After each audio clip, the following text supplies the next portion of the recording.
because otherwise I won't know who you are. I always forget to do that. Welcome to Master the Game. I am Juce, and tonight we are going to play Descent Into Avernus. This is our first game in 4 weeks. It's going to be awesome. Last time, our players got to Avernus finally. They simply descended into Avernus, and it's about to hit the fan. Does somebody want to recap last session, though? You'll get inspiration. Well, Bill will take it. Bribing me. Dang it. We crossed over into Avernus, and we discovered that the city of Elturel had been plunged into a hellish, fathomless war between demons and devils. In this apocalyptic city environment, we found ourselves scrounging through the rubble, and we discovered a family trying to flee for safety. From what they were fleeing, none other than horrific, nightmarish, bearded devils. Our valiant party quickly assembled, and somehow they were roused to action. None other than our great heroic paladin, Caeldrim, who actually was almost falling asleep from the magical dweemer of Elturel, but then was roused by our mystical bard, Vox. And while Vox and Caeldrim took on the bearded devils, Zed climbed around and found ways to backstab, and Dren hid and took cover and healed people from a distance. And then we defeated those horrific, nightmarish bearded devils and found ourselves formulating a plan and discussing with some of the survivors where could we find safety. And the family informed us that there was a place across the rift, the chasm that tore Elturel in half, the High Hall, and that we could make it there and that there were survivors there. But to get there, we would have to cross a bridge infested with demons. Not a bridge.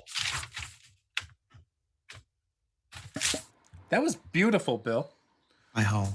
Yes. So you also came across some rubble where a blacksmith was fighting off 2 goat-like creatures that were demons. And those were the, I'm going to say it wrong again, but it's the Bulazau, I guess. Bulazau. And which are awesome monsters, by the way. And and as you guys defeated them, Caeldrim, on top of the bricks and mortar that had crumbled, stood and yelled at the top of his lungs. Caeldrim, do you want to repeat that for us? I believe he yelled, Leroy Jenkins. Is that the best you got, demons? Is that what I said? I don't remember what I said. Something like that. I just know I said something pretty foolhardy. It was amazing. You challenged all the demons and devils in Elturel. It was amazing. And then we had the loud horns. As we ended the session. And Caeldrim said, run! So that was where we ended the session. Now, before we jump into it, I do want to say, if any of you are watching for the first time, please hit that subscribe button. Give us a like. If at any point during the game you feel like awarding inspiration to the players, you can. $5 will get them a single point of inspiration. $10 gets me a point of inspiration to use against them, which is awesome. Don't do that. You should do that. And if you want to buy 5 points of inspiration to either split among the players or just give to one person, you can do that for $20. It also can be used for an auto crit if they have 5 points of inspiration, or they can inflict an auto critical fail to somebody. Like, hold on a second. We're just turning this into pay to play. How much does +3 magical plate armor cost? Seriously? We can put a price on that if you want, Caeldrim. What do you think is a fair price? Let's go with something that's not going to happen. Let's just say $100. I'll give you a nickel. Yeah, nickel won't buy it from me. By the way, you just might come into a magical rust monster at some point if that's the case too. Keep that $100 flowing every session. No. Anyways, that seems like a scam. I would never do that though. So Yeah, if you want to do that, that's fine. Now, with that, let's just go around, let everyone introduce their character, and we'll start with Luke. Go ahead. I am Caeldrim. I am a paladin of Torm, and I fight for all that is good and right in the world. And I will personally kill all of the demons and devils in this place. Thank you. Caeldrim, what is your armor class? 23. And that's because of that shield, isn't it? That's because of that stupid shield you gave us, man. Crazy. Yeah. And your passive perception is still 12, right? I'm pretty sure it's bad. I can tell you what it is. Okay. Let me find it. It's not good. I'm just trying to make certain notes. I have initiative tense I use. So correct. It's 12. Okay, cool. For the record, that shield will be our downfall. It might be. Yeah, pretty sure. Only because I'm wielding it. Yeah, also pretty sure. Now just double imagine downfall. if you had +3 hellish armor as well. That would be great, wouldn't it? It'd go great with that shield. Yeah. I'd have an arrow to 25 without even No, shield of the faith. rest of us would be dead. I have an armor class of 16. I'm totally So screwed. then if pay he's trying to go $100 after you. into 16 the is not super chat. bad. Get yourself some hellish 16 +3 is not armor. bad. Pay 100. I can't even wear that type of armor. For $200 you can. I'm just playing. All right. So Vox or Paula, introduce your character and let me know what your passive perception and your AC is. Well, my AC is 16 and my passive perception is a whopping 12. And I am playing Vox, who is a fantastic bard who has taken it upon herself to interpret herself as the leader of the party, though perhaps the majority of the rest of the party disagrees. Yep. Looking at you, Caeldrim. Yeah, everybody knows that I'm the leader. And I don't know. Yeah. That's about it. She's just down here trying to right some wrongs, do some great things. It's hard to right some wrongs in hell, though. Well, that's like your end destination if you've done some wrong things. Yeah, I mean, she's not too sure. She didn't really sign up for all this, but somehow kind of got roped into it. So, and I am also playing Rhea, who is a very useful fighter who has hit points and stuff that's helpful. Yes, that is true. So, Points and stuff. And her mundane good. equipment. You have a useful character. How nice. Yeah. yes. Sorry. No. Fox Pretty is much. great. Fox is great. And next up Seriously. is Nate, who also is playing 2 characters. Okay. And Yeah, your first. AC and perception, by the way. Yeah, first, I thought that Vox's AC was 14. So when you said 16, I was like, dang, we must have bought some magic items, huh? I had her down as 13, actually. So. No, it's because I That's got perfect. Elven Chain last time. Okay. That's why. Yep, that was it. I knew it was something. All right. Well, cool. I feel much better about life all of a sudden. But no, my name is Nate, and I'm playing Zed Argith, who is a drow rogue. He is a native of Baldur's Gate, in with the Thieves Guild, just like his pappy was in with the Thieves Guild. And it's kind of in the blood. And yeah, that's about it. And you're also playing Lulu, correct? Oh, and I'm also playing Lulu, who is not an Oliphant, but something like that. A Hollyphant. Hollyphant. Thank you very much. And I don't know her AC or passive perception, but my passive perception is 16, and my armor class is 17. Oh, your armor class went up too. See, I'm glad I asked, because I have it written down that it was different. Okay. All Yeah. right, cool. Yeah, just pull up the stat block on D&D Beyond for a Hollyphant. Yes, will do. Sounds good. She's a flying elephant, basically, right? Yes. Yeah. She's awesome. And last time, she remembered how to cast the light spell, and she remembered she used to be Zariel's War Mount Mammoth. So that's kind of cool. How big is this element? The Hollyphant? Tiny. Yeah. like the It's size little. of a basketball. Like But- 2 feet. Yeah, but apparently there's some transformation that can take place there. Oh, we have to She level it doesn't up. remember. Oh, Yeah. the elephant forgot. Yeah, so certain things throughout the adventure make her remember things. Oh, man. I Yeah. could probably make her remember a few things. Just kind of knock her Sounds upside the wrong. head a little bit. That's kind of the path I was thinking about, maybe a little bit more extreme, but The Caeldrim way. yeah. And last, but certainly not least, our mysterious figure, Bill. Introduce Dren. Give me your AC and your perception. I am Dren Caderna. I have very little memory of what occurred before my pact. I am a Scourge Asamar and a celestial warlock. My patron is Lathander, the Morning Lord. I see visions. I do not know exactly why I have been drawn into Avernus, but I know that it is the will of Lathander that I divine my purpose here.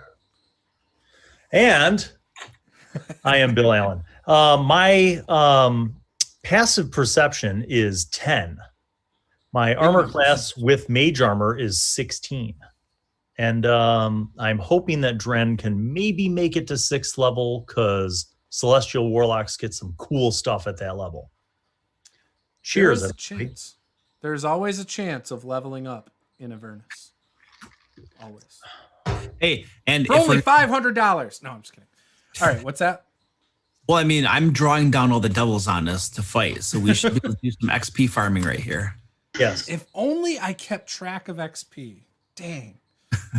Dang. But I don't. I have been. I'm level 8 now. That's not how these books work. All right. You guys can't hear that rock tumbler in the back, can you? Okay. Yeah. Paula's like, yep, I know exactly. Yeah, what it because sounds I know like. what That's he's all. talking about. That's why.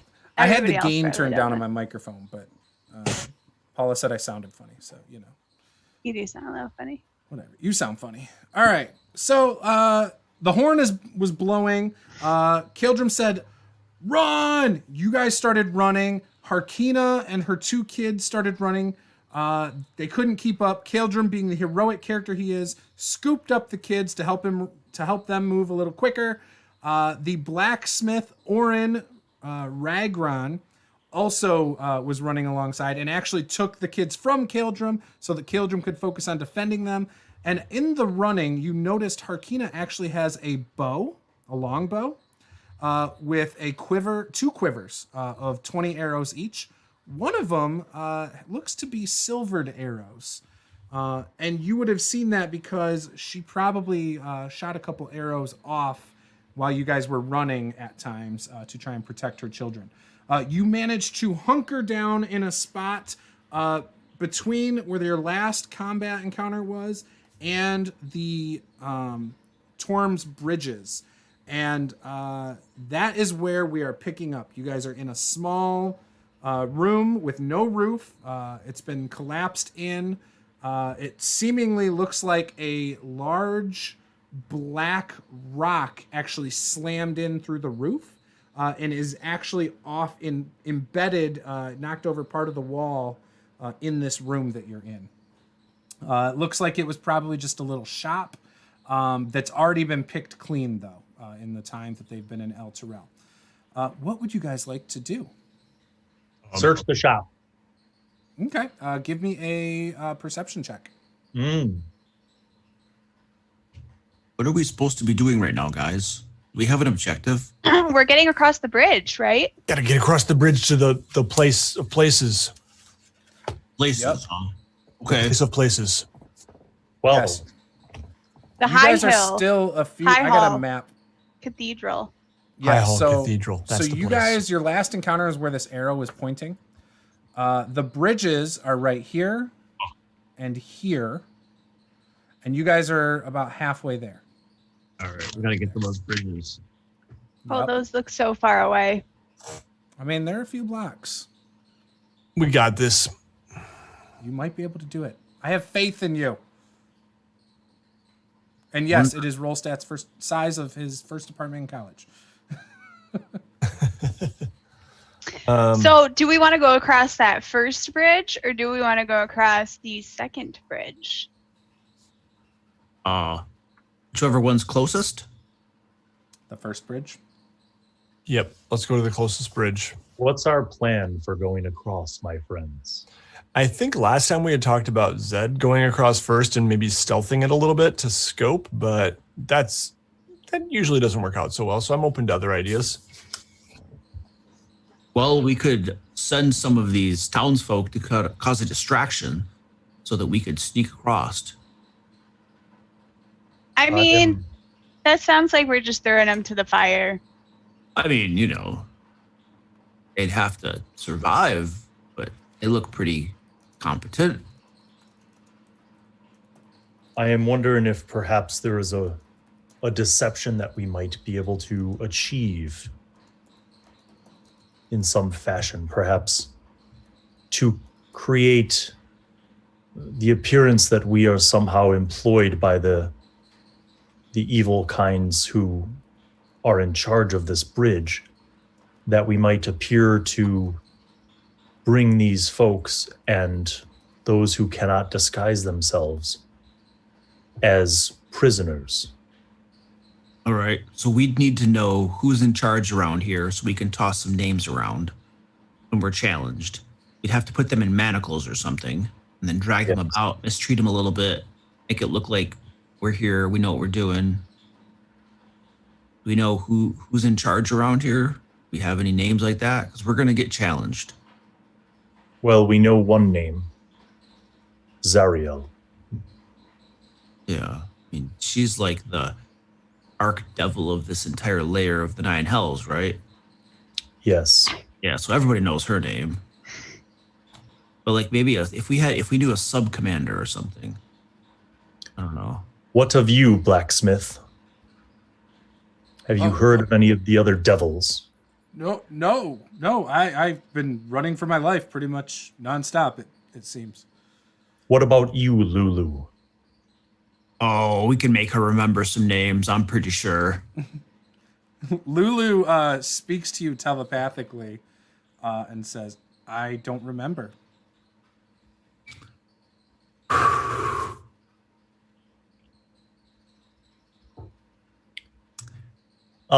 Just out of curiosity, the devils that we have seen so far have been bearded devils. And what else do we fight? The chain devil? So far, you've come across bearded devils and Bulazao, and that's it so far. Okay. Are the Bulazal medium-sized creatures? They're demons, and yes, I believe they're medium-sized with really long Okay, tails. but they're demons, not devils. So Correct. Who's guarding the bridge?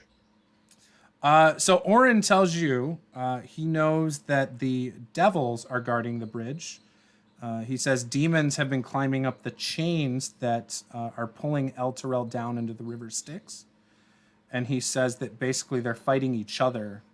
Devils are trying to keep them off the chains. If it wasn't for the demon, if it wasn't for the demons, he thinks the devils would have probably overrun the whole city by now. Okay. Wait, what? The demons are fighting the devils here? Yes. Demons are down on the plains, and they're trying to get up into El Terrell. Devils are already in El Terrell, trying to hold the ground. But because they're also distracted by the demons, they aren't able to just wipe out everybody in El Terrell like they would have if they didn't have opposition. Okay, got it. And he tells you that he's not sure what kind of devils are on the bridges, but he says that they always seem to have some kind of patrol on the bridges themselves. Zed, do you Yes. suppose that you could perhaps just scout out the bridge and identify which sort of devils might seem to be leaders amongst those who are in defense of this bridge? I would love to. Just let me point me in the direction and I'll... Nope, I already see it. There I am. I'm going. We will wait here. Rhea points you in the right direction. Here, do me a favor. Tell me what your stealth modifier is, and I will roll for you. Yes, it is a +8. And I believe I have advantage on stealth checks because I don't know why. What would that do? Some magic item? Do you have like boots? Oh, I have the Boots of Elvenkind. Yep. Okay. +8 with advantage. So as you kind of like start sneaking out, everybody like pretty much doesn't hear you. Like you slip out really quickly and you start going. As you get around the corner, you see in the middle of the street, you see a charred corpse with a belt pouch, common clothes that have been like almost burned onto the body, and a silvered longsword clutched in its hand. And it's almost like it's kneeling and it's like burned into this position. About 10 feet away from it, on the opposite side of you, so behind it, you see a what appears to probably be its backpack. Just sitting there. You don't see anything else in the streets. And after a moment, you do, and you guys all notice this, but every couple minutes or so, lightning strikes. Sometimes buildings get hit and like start crumbling a little more. And then less frequently, there tend to be like little earthquakes. And it feels like the ground shudders, and sometimes it's like left uneven, like wherever you're standing. And that also has been known to tumble some buildings around you. So that's kind of the setting of the way things keep happening around you. So anyways, you see this, Zed. What would you like to do? I would like to try to grab the longsword and search the backpack. Okay. As you approach the charred body, give me a dex save. All right. I'm sure you're going to do great. It's a 19 + 8 is 27. So you grab the longsword as you like run up and you grab the longsword, because that's all you were grabbing, right? Just the longsword. Yeah. You pull it out of the hand with a little bit of resistance, because it's like just charred in place. And you see out of its like mouth and nose fire, and it is the hottest fire you've ever felt radiating off of it. But you are able to dodge out of the way, taking no damage. Ooh. Okay. If fire came out of its mouth and nose and stuff. Yeah. And it looks like it's a charred body of like a human or something. Yeah. Yeah. Okay. Yeah. I would also like to go over to the backpack, which you said is nearby, and maybe I just kind of poke it with the sword first. Okay. You poke it and you hear like some glass like clinging together, like tink tink tink inside of it. Okay. I would like to kind of take the sword and like flick it a couple feet if I can.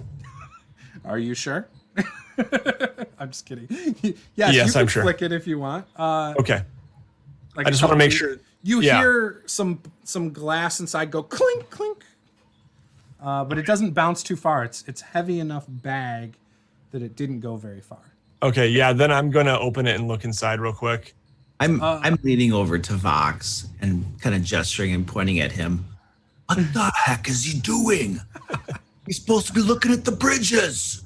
There's goodies. I mean, I don't know, but at least he didn't just dump out a bunch of beads onto the floor and almost explode everything. Well, you know what? Paula, you get inspiration for that. Talk to you. I mean, that wasn't Caeldrim. That was Bruto, I think. Oh, yeah. Yeah, whoever so I don't know that what you're was. talking about. Yeah, I mean, Caeldrim has no idea what you're talking about. I don't know what you're talking about. So you're able to do no, I don't know what he's doing. I mean, I don't, just like standing in the middle of the road over there or something. This is why we don't send him ahead usually. I mean, maybe next time I should go, but you know. Your armor class? No, I don't think so. He's got a 17. At one point, does so much.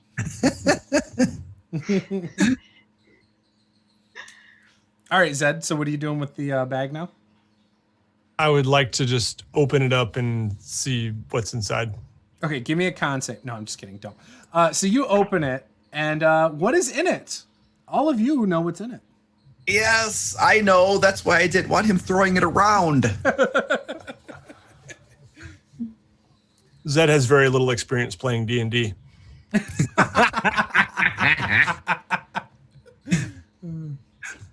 So what is in it, guys? Well, Zed, one thing that you find in it is a bag. A pouch. Oh, okay. Actually, it's not a pouch or a bag at all. It's a statuette. It's a clear crystal statuette shaped like a fairy. And inside you can see glittering dust. All right. And Very good. There's a little note on it that says, "This goes to Caeldrim." Oh, okay. To Caeldrim from Papa DM. Christmas. From Torm. From Torm, yeah. From Torm. All right, cool. Yeah, I grab the bag and I just kind of stash it off to the side, and then I continue my scouting forward. But I want to just like tuck it up against out of the middle of the road, if possible, up to the side of a building. Inside, yeah, I see some other cool stuff that we'll pick up in a minute and share. But I want to keep scouting if I can. Okay. What are you doing with that silvered longsword, by the way? I just have tucked it in my back, my bag. Yeah. Okay. All right. So you start moving ahead. I'm gonna roll another stealth check for you as you come around a different corner. Yep. You said you're a +7. +8 with advantage. +8 with advantage. Oh, that's right. That advantage helped you a lot there. I'm just gonna say that. So you get around the corner and you start moving. You see down ahead.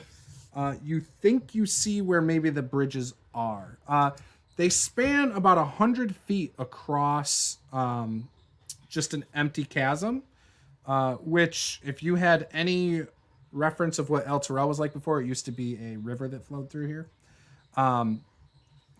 It's a long drop. As you kind of look to your left, you can see the drop from your vantage point, because you're not quite at the edge. Looks like it drops hundreds of feet. Okay. How close do you want to get to the bridge to scout it? I should ask. I would probably try to stick like to any rubble or buildings. And if all of a sudden there was a point where like, no, now you're out in the open, I would not go that far. Okay. Yeah, I would assume you'd stay off to the side, ducking into every building you kind of can. But before you duck in, you at least look in to make sure there's nothing there. And I'm just using your passive perception anyway, which is pretty good. So, all right. Okay. You're able to, I rolled a nat 20 for you. You're able to get all the way up to the bridge, like all the way up there. Yep. When you look down the bridge, just give me a second here. Oh, really? Of course. Using an old busted laptop. Anyways, when you get to the bridge, you see on the sides of the bridge, it's got like rune symbols all along the bridge. And as you look down it, you see more bearded devils. But you also see some other type of creature. It's got like a bunch of barbs down its back. One can only assume it's another form of devil, right? Okay. Yeah. Do I hear anything? Do I sense any one of them who is the boss? 2 are the bearded devils, 4 are the other thing. The bearded devils have glaives. The other creatures have like these pitchforks. I wouldn't say you necessarily know if one's a boss. They're just kind of standing there looking around, occasionally looking over the edge to make sure things aren't climbing up. And you're kind of squatted down at the end using like the side of the bridge kind of as cover to watch. Okay.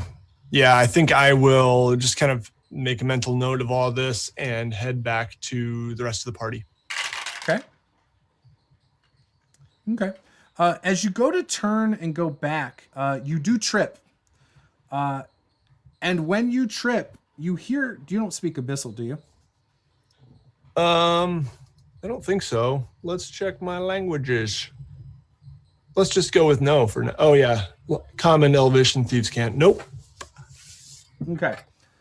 So clearly you made too much noise as you tried to turn around, and one of the creatures with a bunch of barbs on its back yells something out, and like you hear them all like just start running at you. What would you like to do? So I would like to try to just duck behind a building to They're break like line 50 of sight. yards away too, so it's not like they're Okay. after you kind of thing. Yeah, I would probably duck behind a building to break line of sight and then just book it as close as I can to the party. Okay. Are you going to make a stealth check behind the line of sight? Yeah, I would love to. Okay. Actually, you know what? I'll let you roll from here on out. But you got to make a series of 3 rolls to get back to them. Okay. The second roll is when you're back near that charred body again. Okay. Jeez. So I'm keeping an eye on his progress and stuff from around the corner. And as I see these folks getting alerted and him dashing away, I'm preparing myself to run out to save his bacon if needed. Okay. So my first stealth roll was a 20. Okay, perfect. You're able to get to the first turn. You make the turn. You see the charred body. Give me another stealth check. All right. Second one is an 18. All right. Yeah, you're able to cruise through it. In fact, you're so stealthy that even your good friend Caeldrim doesn't even see you. And give me your third stealth roll. All right. And the third one is, oh, wow, a natural 20. That's a 28. So basically, Caeldrim's looking out the doorway. Like, oh, I don't see him. And all of a sudden, you come right around the corner of the building. You're like, boom. Yeah. My mace is just swing, and I divert it at the last second to miss his head. Like, hey, you gotta not stare us like that, man. Sorry. We got trouble. We got creatures coming our way. They look mean. I'm gonna peek out and see if I can see these creatures coming our way. Yeah, you see 2 creatures that are coming around. They're near that charred body. In fact, they're looking around. They seem to have found a backpack off in the side of the road there. Dude, they cannot take our Christmas presents. This is why you never leave loot behind to come back and get later. Yeah, sorry, do guys. it. You either forget to do it or something like this happens. You always just take it with you. I rolled the dice. The dice said they found it. It was really heavy. I am weak. It was potions. All right, so yeah, what do we do, guys? Do we want to sneak around back and try to come up behind them? Do we want to just book it to the bridge? There's 2 of them. They're really small, by the way. They almost look like they have wings. Actually, they do have wings. They have these little forks. There's like barbs that go down their back and their tail. Hey, so maybe we should try to draw them in here. Yeah. Dren, do you speak Abyssal or wait, no, it'd be Infernal. Do you speak Infernal? I speak both Abyssal and Infernal. All right. This is what I'm thinking. You jump out and gesture to them and say, hey, I found him. He's back here. And then they'll come in and we bushwhack them. Just to be clear, these are different creatures than the bearded devils that we fought, right? Yes. So these are demons. And Zed saw on the these are devils. These are, well, Zed would know this if he was looking. These are 2 of the 4 creatures that were on the bridge. Okay. There are 2 spined Barbie ones and Barbie? No, Barbed. Barbed. We Barbie. No Barbie. Yeah. Now all I can think of is Barbies. that song. Each Barbie. Dren is going to invoke one of his eldritch invocations, Mask of Many Faces. Oh yeah, baby. And he is going to turn himself into a bearded devil. Yeah. And then Dren says, Follow my lead, my friends, and steps out in this guise. All right, I must. To confront those who were chasing Zed. Right. Okay. It's just gonna work. All in for this plan. So you look like a bearded devil and you step out Yes. by yourself? Yes. Okay. You hear in your head, did you see a guy in a robe that was running around here? In Abyssal, I say out loud, these are my prisoners. I'm bringing them across the bridge. I have controlled them with the power of Zariel.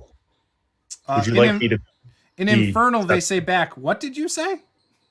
In Infernal, I say, these are my prisoners. I am taking them across the bridge. Zariel has summoned them. Well, Zariel's not across the bridge. Why are you talking out loud and not in our head? Zariel ordered me to bring them. Give me a persuasion check. Go ahead and make that for me. Okay, what's your bonus? +4. Although I don't know if it's persuasion because I'm outright lying, so I think it would be deception. Okay. What's your modifier on that? 7. Okay. So you say it and they're like, okay. They're like, well, go ahead, do what you got to do. But why are they not chained up? You should probably tie them up or chain them up or something.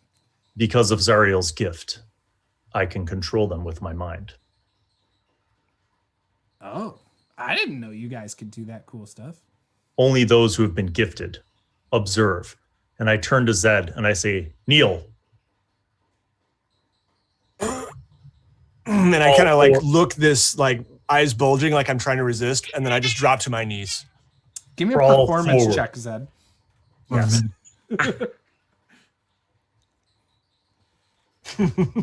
It's 7. So you make this look on your face that looks like you're holding back some gas, some flatulence. Whereas then as you kneel, it almost is like release. like the look goes away on your face. Paula, what were you gonna say? Nothing. Continue on. You can't beat that? And then I say, come with me, prisoners. Line up. So when he says that, I'll go ahead and stumble forward to be sort of like the first one in line. But as I stumble forward, I'm trying to make it look like, you know, he's forcing me forward. I'm trying to, you know, move backwards, as if I'm attempting to resist. Obey me. I'm going to take my shield and give her kind of a knock in the bum to get her moving forward. Hurry up. That's a cool shield. You hear in your head that is said about your shield. Most forms, so this is question, most forms of telepathy allow the other person to respond telepathically. Is that the case? Okay. Yeah, you can. Yeah. I'm going to respond telepathically. Screw you, devil. I'll resist until my dying breath. Oh, feisty. You got some feisty prisoners there. Observe. Suffer. And I use Mage Hand. I use Mage Hand on Caeldrim to like tap his helmet off or something to like make it visibly shake or something. I'm like, ah! I run into the building next to me. Some rubble falls on me. I trip over some like boxes and crates in the ground. I fall down. I stand up. I run into Vox. I knock her down on the ground.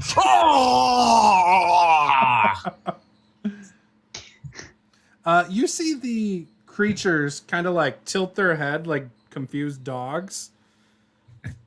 And they just like, okay. And they like fly, like they start flying towards the bridge. They like skip the whole block and go diagonally straight there, taking the backpack with them. Oh, no, wait. I didn't see that. I Yeah, mage they had hand a the backpack. backpack. I mage hand the did you mage? backpack before they try to take it. I mage hand it towards me. I didn't catch that. Okay, that's fine. We'll retcon that back then. I didn't know that they had picked it up. I'm sorry. It's okay. Yeah. So, anyways, you're able to get the backpack then, and they fly away off to the bridge. Now we must proceed, my friends. Everyone must perform this task as if they were mentally enslaved, so that we might cross the bridge unharmed. I feel like that should be really easy for Caeldrim. I will count on you next, Fox, for your ability to perform should be unparalleled. Hey. I think we can do this. I'm not going to say anything, Vox, but just wait. Hold on, that bag there. Let's open it up. Yes. Yeah. I What's pull in the out bag? some things and kind of spread it on the ground and say, "Well, take what you would like." I take everything. There's only one Of course thing you that's would. to you from Torm. One is labeled to Dren from Lathander. Ooh. Yeah. I mage hand that to myself and I examine the potion. What'd you get there, buddy? It looks like, based on my knowledge of the arcane, that perhaps this is a potion of invisibility. Ooh. Well, I hold up my little crystal fairy thing with the glittering dust inside. Well, I thought about a potion of invisibility, but I picked dust of disappearance instead because it can affect everybody within 10 feet and for 2d4 minutes, which is considerably more powerful than your little potion there. Not that I was gaming or anything. I am not surprised, for you likely have better than a 10 wisdom. I would go that far. Well, that's what I have, chap. I also thought about a potion of invisibility, but instead I went with this white liquid that smells like rotting algae. Ooh, Because she just likes the perfume smell here. of rotting algae. Yeah, it's really just perfume. Oh, look. It is a potion of giant size. Ooh. Excellent. And I pull out a small flask of oil, kind of eye it, and this is the oil of sharpness. Beautiful. Here. Love it. Okay, so it's going to take you a minute to walk over there. May I intervene? I make sure that the other survivors who are with us understand that they should be placed between like Vox, Zed, and Caeldrim so that it looks like there isn't like a lineup of heroes and then some scrubs. Like they should be intermingled. Right. I mean, are because you I letting them keep their clearly weapons? look like a hero. That's a good question. How big was the better, backpack? all the better to show your dominance over us. If you can Yes. control us so fully that having our weapons is not even a big deal. I have a plan should that question arise. Okay. You guys approach the bridge. And as you get towards the bridge, you feel the earth shake. And it's basically you lock eyes with two bearded devils and four of those creatures you just saw on the bridge. And again, El Terrell starts shaking. And you can see one of the bearded devils grab the side of the bridge and hold on. It's about 20 feet wide, by the way, the bridge is. But he grabs the bridge to brace himself. He's like, ugh, it's falling into the river Styx quicker than I expected. Oh, it's only a matter of time. I snap my fingers and I'm like, prisoners, move quickly. And I like confidently walk across the bridge with them in tow. Stop! What are you doing with them? Do not question the orders of Zariel. I have been tasked with bringing these prisoners to be converted for the war. Why? They have a purpose. Do not question Zariel. I mean, is their soul already in our control or what? Yes. I have been granted a power by Zariel. Then I just control kill their minds. Then just kill them. It is not Their for soul- you to say. Question me once more, and you will be tasked with pain and suffering, the likes of which you cannot imagine. Give me another Intimidation? deception. Do both. One or the Intimidation. Go ahead and roll. That's a +7. other. Okay. So this will give you advantage on the other one if you succeed. That is not good enough. So your other roll will be at disadvantage. and I'm gonna that's- use that dope ass inspiration that I earned from the opening. There you go. Okay, so you sound for a second. There's like a little bit of a tremble in your voice. It's like, oh shit, I might be caught.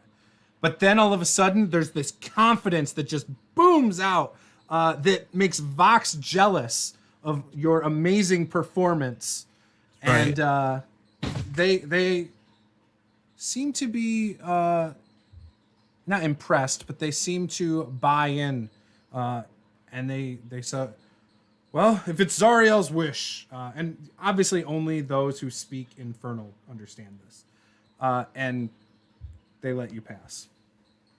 I snap my fingers and I say, "Move, prisoners!" And I actually make haste across the bridge. Do me a favor. I want Paula. I want you to roll a straight wisdom roll. Or just a straight D20 roll. Beat a 10. I want you to do it twice for the kids. Oh, okay. That one was questionable. But that one worked out. I got a 9 and 18. Okay. So one of the kids starts crying and like refuses to move. Whereas the other kid like steps up and grabs him by the arm and pulls him ahead. It does seem to catch one of the bearded devil's attention. As you guys are past all them on the bridge. You're almost to the complete other side. It's 100 feet across, by the way. And he says, wait, that makes no sense. And he says, get them. And they start running after you. 4 of them start flying at you, and 2 of them start running at you. I whip out my mace and I just start charging them for the glory of Tor. Oh God. So as you do this, you do see underneath the bridge there are demons coming up on the sides of the bridge behind the 6 guys behind you. Of course there are. They're climbing up as well. May I make a free action? 1 sec. Yeah, you. I would like to yell, "Fly, you fools!" Do me a favor. You're a Scourge, Azamar. Do me a Yes. favor. Give me a religion check, but use your charisma bonus plus proficiency if you got religion. Nice. 12 plus I don't have religion, so it's just a 15 total. Oh no, Okay. My charisma 16. Okay, perfect. So you know that these runes are harmful to fiends and undead. And if you touch the runes as a... Are you good aligned? Good question. Oh, I'm sorry. If you touch it and speak the proper prayers, to Torm, which I know you're not, but if you speak the proper prayers to Torm, you can activate the runes for 1 minute. How do I do this tactfully?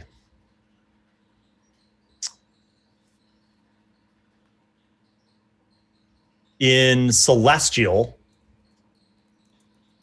I tell Caeldrim, I say, pray to your god at these runes.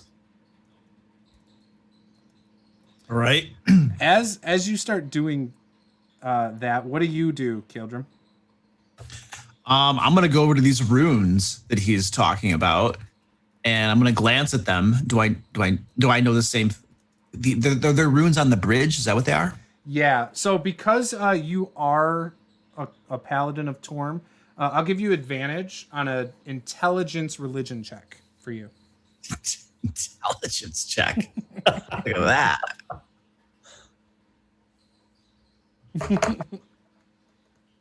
Ooh. 14. So you can't quite figure out what the prayer is. All right. Well, regardless of whether I can figure it out or not, I'm gonna pray because Dren seems to know what he's doing around here. Okay. Well, I am going to raise my shield and mace up in the air, look up into the sky, and I'm gonna cry out, "Torm, above, protector, savior of all, reach through to this foul plane, this Avernus, the first layer of the nine hells. Let your holy power descend and breach this madness and infuse the runes of this bridge that might drive away these horrible creatures and bring suffering and pain upon their worthless hides." Yeah. You kind of do this, and you're like staring up at the big black sun above El Terrell, and you're like waiting for something to happen, and you're waiting, and all of a sudden the runes slowly start to light up one by one down the bridge, starting next to you, working their way towards the middle. Oh, yeah. As they do, you see this light just blare out from the runes. And you see these bearded devils and these other creatures, and then the demons all of them just start like grabbing and clutching their skin, going fetal as they burn from radiant damage. Yes. And they will take. And while they're burning, I'm gonna look directly at Vox and say, "You see that? That's how it's done." Being that Vox has no idea what's going on right now, she is simply going to roll her eyes and just look away. So they start burning, and they're just in the fetal position. They're still alive, though. I yell run to everyone. Run! Run! You guys all start running? I'm gonna run. It sounds good to me. Yeah, running sounds good to me too. Yeah. As we're running, and I'm gonna make a comment to my entire group and say, I want to put forth a motion that Dren now be our official leader. He seems to know what he's doing around here a whole lot better than Vox. You didn't even give me a chance to do anything. Well, you don't even speak any languages of the people around here. I'm working on it, okay? Look, I took a course. I was halfway through the course when this whole adventure started, all right? I've only gone through the first 4 modules, okay? So what do you expect? She does know how to order food and how to ask how much things cost. Yeah. And where's the bathroom? Yeah. Because that's really the most important thing. Yeah, but you see, you had a Rosetta Stone teacher, and you made him quit, and that's kind of your own fault. Hi, my name is Vox. Oren says, guys, can you quit bickering? We need to get over to the cathedral already. Yeah. So as we're kind of booking it, Zed would say, one more thing. Shing! Silver longsword. And says, is anyone proficient with longsword? Oren tells you, I don't have a weapon, but I could definitely use that right now. I mean, I sure am. Wait, Vox's? Give it to Vox. It hurts stuff. Well, she's got Vox a sword. Does have a magical sword I already. do have a sword. Oh, you have a magical sword? Yeah, it's got the musical notes on it. See, Oren's pointing out to you. I mean, really, I'm the best one to use it. I don't have a weapon. I'm a blacksmith. Of course I can use a sword. Wait a second. Make a persuasion check. Against what? Oh, no. Oren, I'm gonna The character called one of the NPCs for a persuasion check. It's a new one. Luke's just used to being a DM since high school. I love it. I think something fishy's going on here. This NPC really wants this sword. I'm unarmed and I've almost died twice. You're a commoner. Orin, Blacksmith. I mean, technically, he could take my sword and I could take that one because mine doesn't give me any You'll give extra me that damage. Sword? I'll use that sword. Well, I'm not sure that's a good idea, but I'll leave it up to you if you'd rather have the silvered weapon. Otherwise, I'm happy to loan it to Orin. He is quite persuasive. There's no loaning. You know he's going to take it, or he's going to fall off the side of a bridge and it's going to be lost. Well, look at what happened to that bag. Okay, fine, but can you use it? Is it more useful than what you already have? I don't need it. I have a magical mace. It's really exactly, good. And I don't either. I say perhaps give it to the blacksmith. Rhea says I could use a silvered longsword, and I could give him one of my more mundane if you want. Here you go. Giddy up. Do that. Would that make you guys more comfortable? She says, I don't like leaving someone unarmed, though. And, over here, Harkina, she's got a bow, so at least she's got something. Rhea, here you go. You guys say this while walking, by the way. Someday maybe you can break off the end for me to make it a short sword. As soon as we're over the bridge, let's find cover and figure out the next plan. Yeah, you guys are over the bridge. You go about a block when you find a building you can kind of cower in. It's mostly intact. This one's in a lot better shape than the others. And Paula, you're controlling Rhea, right? Yeah, I was just going to ask, does this sword give any sort of additional damage, or is it just silver? Looks like it's just silvered. Okay, cool. So I got a map up right now. Right now, this is where you guys are at. High Hall is down almost to the farthest point south on this side. So you're there. You got to go. Boop.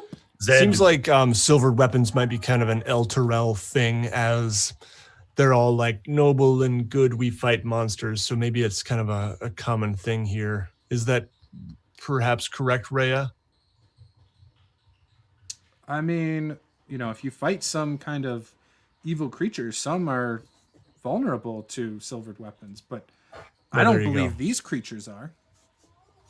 Remember, my friends, my knowledge of both the arcane and history. That El Terrell's former problems had to do with vampires, which was why the companion and the pact was originally made. Oh, you see, Dren, I didn't know this about you. Thank you. Yes, I have proficiency in both arcana and history. You see? He's such a much better. He's like the leader. He's the know-it-all. He's the charisma persuasion guy. Okay, wait, hold on. You went too far with the charisma persuasion guy, because 100%. I'm just saying. Did you talk us across that bridge box? I don't think so. In fact, 2 NPCs under your control blew it for us. I am honored at your nomination, but I must humbly decline, for I feel that my time in Avernus here, though I do not know the true reason why Lathander has sent me, shall be revealed. Very well. Well, that seems fairly ominous. I don't think we need a leader, guys. I think we're all equal here. Oh, this is a democracy. We're screwed. So you guys had gotten across the bridge. You had lit up the runes with, obviously all the NPCs had gotten across. You guys went about a block over, found some cover, and then you're having this conversation inside of this room, correct? I'm assuming you closed the door. You're inside of a dark place having this discussion. I'd like to think that we're trying to cover up our bickering as much as possible. Yeah, that sounds good. Okay. Yes. Mm-hmm. I guess that's kind of what I was getting at. Yes. And this is whisper fighting. This is all whisper fighting. Oh, I'm being pretty quiet. I'm not very quiet. Yeah. Okay. Perhaps we should rely on Zed's ability to scout and be stealthy, to perhaps move us towards the High Hall in a fashion which only he is the most adept at. Dren, Caeldrim. So Dren, I know you're pretty smart and you have proficiencies in Arcana and history. Does that extend to the history of about 5 minutes ago when he tripped, fell, and alerted the guards on the bridge?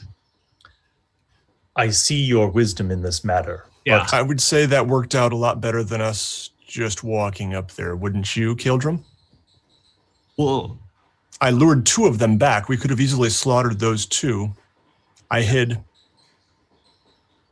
you did it intentionally? it is This for was all the, intentional, of course.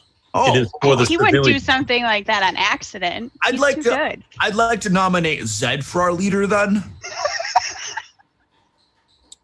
Yes.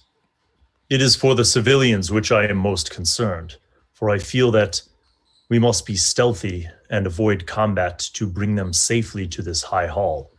That is why I suggested that Zed perhaps scout out a method by which we could move as a group carefully from building to building. I'm on board with that plan. I think that's a good idea. I just want to let you know that I will be secretly praying to Torm that we get into a fight. Of course, I would expect nothing less, my celestial brother. Zed just looks confused right now. But can we see that map again, Juice, and just see how far we are? Yeah, you have a long way to go. So you guys are so the bridge was right here. Mm-hmm. You guys went, first chance you got a block over, and you found a place for cover. Okay. You have to go all the way down. To the high hall, yeah. Okay. So I'm thinking it would probably be best not to take the river road, but to take a more interior road. And I'm thinking that I would probably try to just go like 2 buildings ahead so everyone can see me. Does that sound good to you guys? Yes. Just to give us a bit Yeah. of a jump on anything? I'm just wondering, does Elturel have sewers? And would that be a viable option? I looked at the blacksmith. Well, blacksmith, What was the question? does Elturel have a sewer system? I have no idea. I mean, we got something, I'm sure, but I have no idea. Well, I look around to the streets. Is there like an open waste system in the streets where they have their Doesn't waste look like it. streets? So it's got to have a sewer system because a city this size has to have some way of getting rid of that crap. So guys, I'm okay with the whole Zed's going ahead thing too. But if there's a sewer system, that might work, unless there's like big nasties down there. Or we can go from rooftop to rooftop too.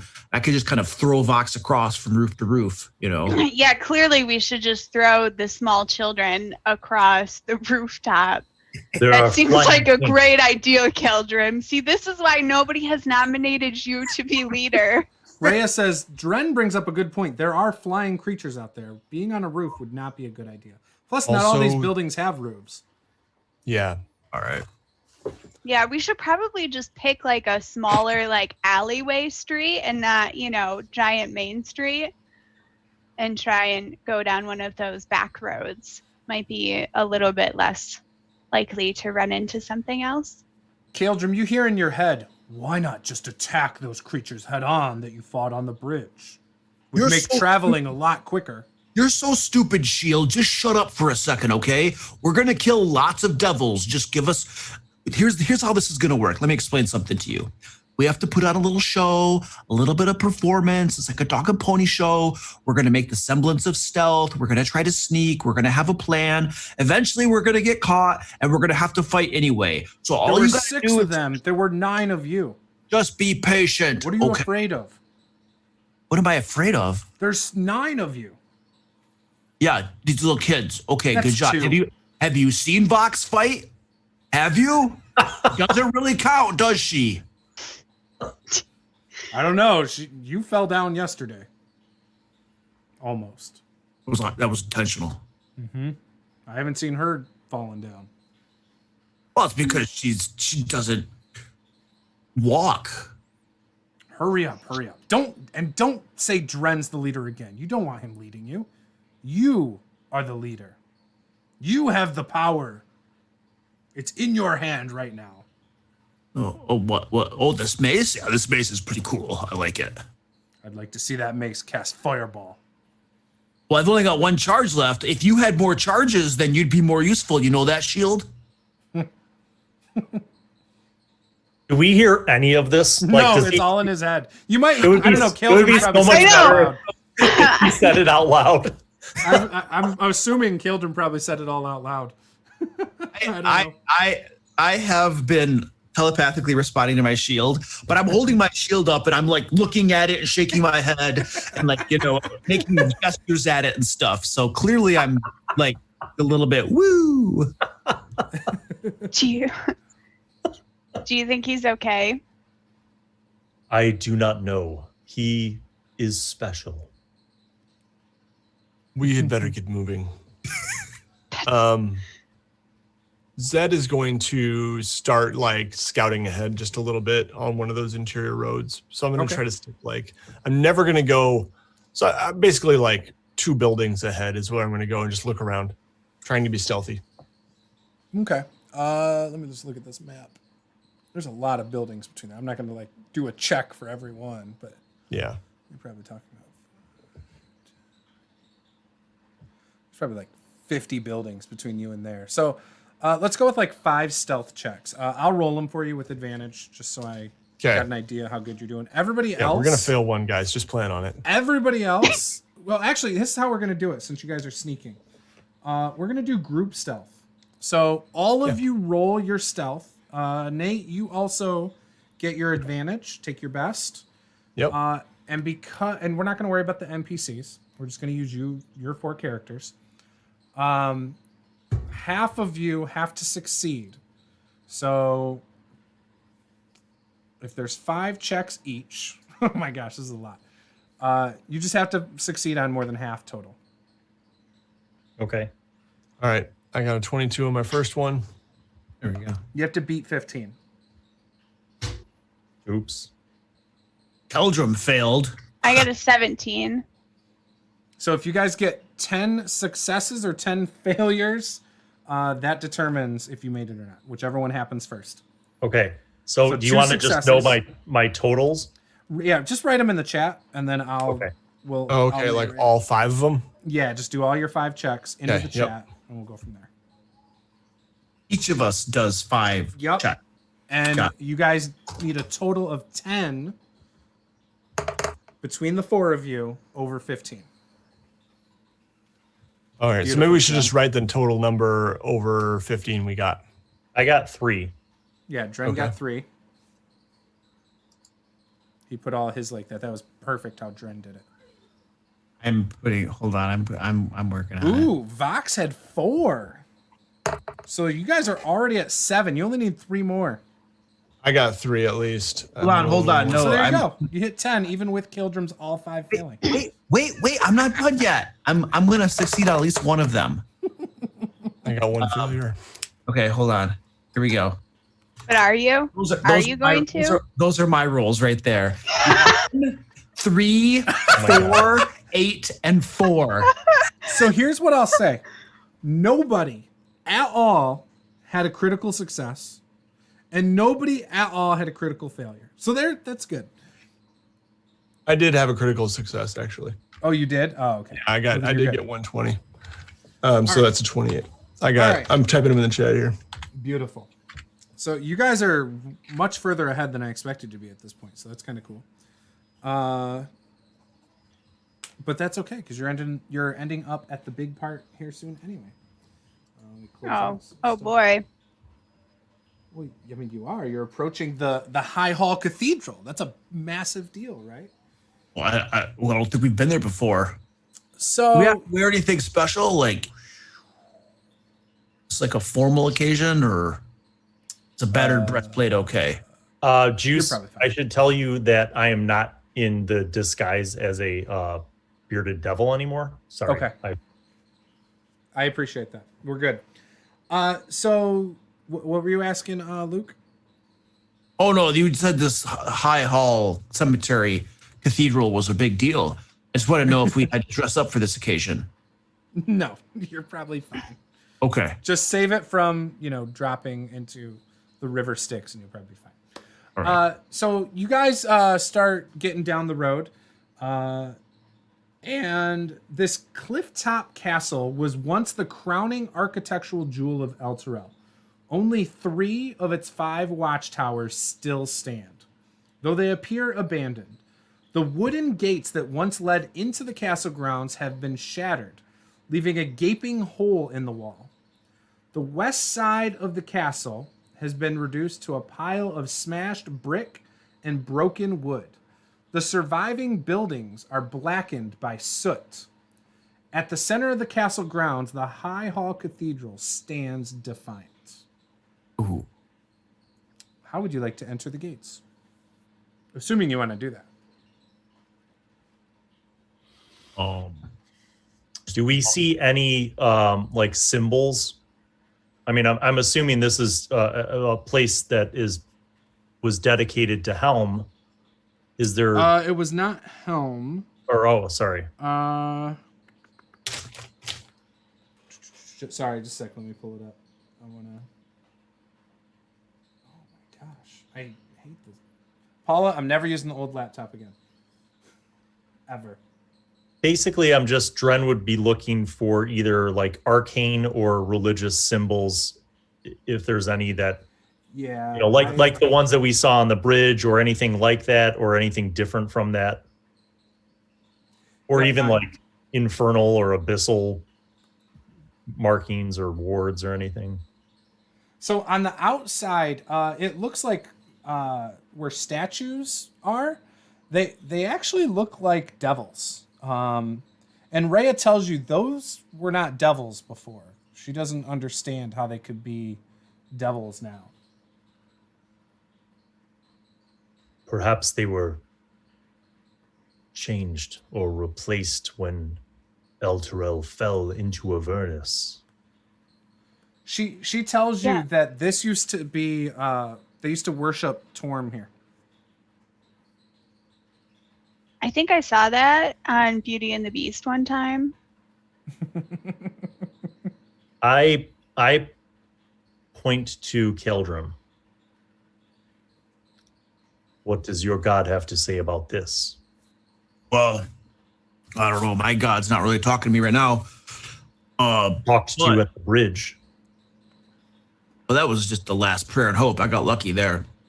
But I would say that this cathedral, having once been dedicated to Torm, has been turned to evil, looks like to me. And we should probably go in there and kill everything inside of it so we can reclaim it for light and goodness. Might I suggest a short rest before we enter, just in case? Is there a safe place to do that?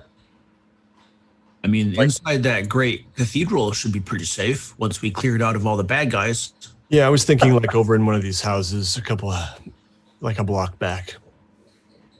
Yes. I could really use a granola bar and some Powerade. Some Gatorade. One of those glass bottles of Gatorade from like the 70s. Who amongst you is still wounded? I'm a little beat up. You know, I'm feeling great. So if we just wanted to continue forward, it'd be all good with me. But Yeah, that's because other people take the hits and protect her from the hits. And she's a little ungrateful, but that's okay. We're working on that. She's not much of a melee fighter. I could offer, if it is truly Caeldrim's desire not to wait, I could offer some healing for those of you who are wounded, and then we could proceed into the cathedral. I'm okay. I'm okay with waiting a little bit. It's all right. I'm just going to sit there for an hour and think about all the different ways I'm going to smash these devils into bits. It'll be very, very, very peaceful for me. Mm-hmm. Therapeutic. nice therapeutic. Exactly. Yeah, Smashing Devils, I believe, is day 3 on Headspace app. You guys are having this conversation outside of the gates. It's oddly quiet. I'm just putting that out there. Oh, We should move in or back, but we should do so immediately. I start moving back. Let's get out of here. Yeah, let's move back. Rhea says, but we're right there. Shut up. Let's go. Right there. We need to dress our wounds a little bit. Yeah. And like the Orin, the blacksmith says, I agree, but we have to stick with them. And he's like, come on, Rhea, come on. What was your name? Harkina. Come on. Let's just a little bit longer. And you're able to duck inside of some walls that are still standing, but it's again completely open air above. Before the short rest, I'm going to burn my cure light or cure wounds slots. So Zed, how hurt are you compared to Caeldrim? I would say I'm not too badly hurt, but yeah, I could use a good 10 hit points or so. Yep. Same. Okay. Second level. So that's 11 plus 4 is 15 for you, Zed. Ooh, awesome. And, lame. 9 for you, Caeldrim. Ooh. Thank you, sir. I appreciate that. And now, with a short rest, Dren will pray to Lathander for guidance on our future moves. Okay. Excellent. Yeah, you're able to like lay low for about an hour. It seems like nothing happens. At one point, in the middle of it, you definitely heard some wings of what seemed like it might be those creatures, but you never saw it overhead. But you definitely heard something fly by. So yeah, your rest ends. What would you guys like to do? I would like to cower behind Caeldrim's shield as we enter the cathedral. Okay, so Caeldrim's going to lead the front then? Oh, yeah, of course. My idea. Can't trust anybody else around here to go first. Dren will actually go in the back, closer to like the children and stuff, just to make sure that they don't get ambushed. Okay. I'll be sort of not all the way in the back with Dren, but definitely don't want to be all the way up in the front with Caeldrim. Okay. Is somebody going to control Harkina? Luke and Bill are the only ones not controlling any NPCs. Does one of you want to control her? Okay. Sure. Does the other one want to control Orin, a commoner with a longsword? Which would be you, Luke. Do you want Orin or not? And he's dead. Okay, I'll do it. All right. So Luke's got Orin, and Bill has Harkina. Now, Harkina is just a commoner with proficiency with a longbow. Okay. Blacksmith commoner, you said? Yes. No proficiency with the longsword. Yay. Oh, but I thought he was so good. That's what he said. He was talking himself up back there like nobody's business. Sounds like two characters in this party. A box. Yeah, box. Look, do you remember all the demons that I've made run away from us while Caeldrim was cowering in corners? I mean, I'm just saying. Just saying. Okay, fine.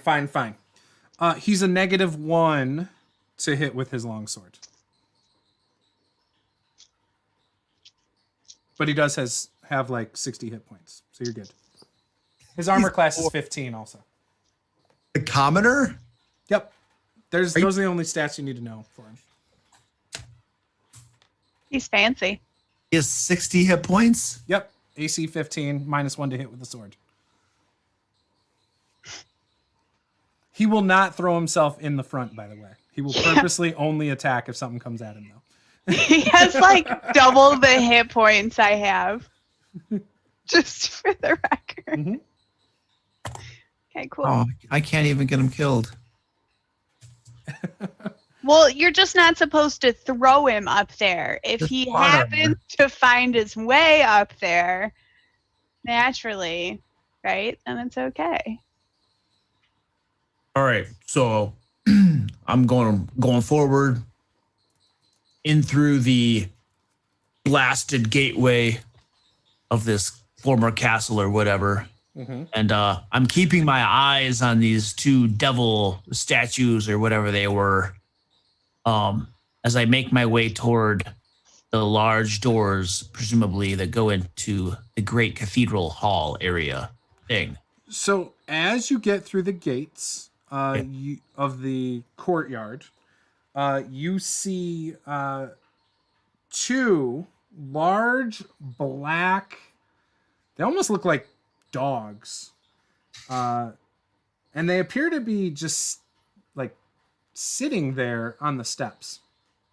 The steps that by lead the up. cathedral doors. Yep. Oh, dogs, huh? Yes. Black dogs. Arcane check. Okay. 17. Would these happen to be any kind of like devilish sort of dogs? Like, You know they're hellhounds. okay, that's bad. In Celestial, I tell Caeldrim, those you should kill. Oh, they're bad. Hellhounds. Oh, Roll initiative. hellhounds! By Torm! I charge. Oh, that was not good. I'm only a 13, so. Does Harkina have any bonus to initiative, or is she just flat roll? Just use her on your turn. It just makes it easier. Okay. So we're going at a 9. Perfect. Okay, so was 11 Vox that your initiative? Yep. Okay. So I had 13. Vox is after me. Zed is almost always going first. Dren is last. Would you get Caeldrim? 6. 6 is going dead last. Okay. So Zed will be going first. You see two large black dog-looking things. When their mouth opens, you see what looks like a little bit of fire in the back of their throats, just standing, basically guarding the front doors, it looks like. And about how far away are we? You guys are across the courtyard. Okay. I think what I'm going to do is just kind of, I'm going to move to the side, to one side, and I am going to fire an arrow at the closest one with my, let's see, what do I have again? We'll say you're about 50 feet away. Okay. Yeah, I'm gonna move up until I'm within 30 feet, and then I'm gonna shoot my crossbow at the closest one to me. Okay. And oh boy, that's not great. Let me just see one thing here.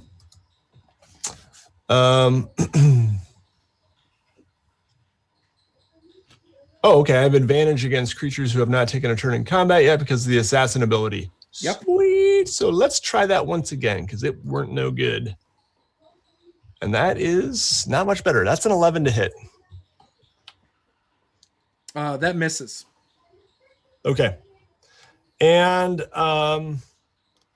let's see. As you miss it, pings the door. Pink. Yeah. Lulu is going to Run away. I'm just kidding. Is going to hover near me and apparently has this aura of invulnerability where any spell cast from outside a 10-foot barrier. I don't think it has that yet, because remember, I think it only has light. That's the only spell it has right now. Okay, yeah, because there's all these other things that it has that aren't spells, but they're just like abilities. Yeah. Yeah, So I those think are all it can do is light, and it's normal attacks. It's normal, like melee attack. I think so. Okay, yep, that makes sense. That if sounds you wanna fair look because it up, one of them is like really like like the trumpet of blasting is like 10d6 or 5d6 thunder damage, and it seems like maybe not. Yep, nope, not yet. Okay. So yeah, Lulu is going to float nearby. Okay. And I am going to try to find something to hide behind if I can, like even a statue or there's like rubble all throughout the courtyard of like statues that have fallen and stuff. If you want to give me a stealth check and you can beat a 15, then you're hidden. Okay. Just let me know that you succeeded. Yep, I did succeed. Okay, you're able to hide then. Okay. All right, it is now their turn. They are going to sprint across the courtyard. Who's in the front other than Zed, who's hiding now? Me. Okay, they're both coming at you then. Oh yeah, bring it, baby. How close? Who was behind you? It would be Vox now, wouldn't it? It probably would be, yeah, Vox. Rhea's probably up there as well. Okay. How far behind Caeldrim are you? I don't know. I said I was in between Caeldrim and Dren. So. Okay. So you're probably like 15, 20 feet then? Yeah, I was going to say 20, but Okay. whatever you We'll go want to with call it. It's fine. So Rhea's like practically next to Caeldrim. Ooh. And these two hellhounds come up and immediately do a cone of fire breath. So Rhea needs to make a dex save, and Caeldrim needs to make a dex save. Huh. What's the DC on this dex save? It's only a 12. 12? All right, let's try this. Just But one. half as much Making two if of you them. fail. Is it 2 saving throws? Just make your one. Just throw. Oh, only no, one? it is 2 because there are 2 of them doing it. Yes. Yeah, yeah. So, yep. Hoochies, yeah. 5. Oh, by Torm. I hacked one of them. So the first one is 17 or 9 for half fire damage. So Sorry, go I ahead. don't have Rhea's stat She's a block. veteran. Just pull it up in D&D Beyond. Okay. I don't know what it is offhand. So let's see. 17 Oh, wait. was the first. Caeldrim, what was your initiative? I'm sorry, I think I just typed it wrong. 6. Oh, okay. I'm trying to help you out in the chat here, Juice. Oh, thanks. 7. Ooh, so how much damage was that again? What'd you Just say? sec. 9. If you made it? So or the if you first didn't one make is 17 or 9 if you succeed. The second one is 20 or 10 if you succeeded. Good gravy. Of fire damage. Right. Well, And that was their turn, and they are right up on Caeldrim, but they just managed to catch Rhea with the cone. So Rhea basically stumbled into the first one because she wasn't paying attention, assuming that Caeldrim was clearly looking out for her. But she really basically just fell into it. The second one, however, she was definitely prepared for and was able to kind of roll out of the way there a little bit. Okay, perfect. And so then, like, her foot gets singed. Singed. What the hell am I saying? Yes. And it is now Vox's turn. And Rhea. All right. So first Rhea will go and she will attack one of the ones standing in front of her. She's going to slash it a few times with a long sword and use a short sword with her offhand to try and stab it as well. She gets a 24 to hit, a 24 to hit, and an 18. All hit. So that is 6 and 12, so 18 and 22 points of total? damage. 22 is total? Mm-hmm. Okay. That's pretty dang good. So she hurts the one pretty bad as she does that.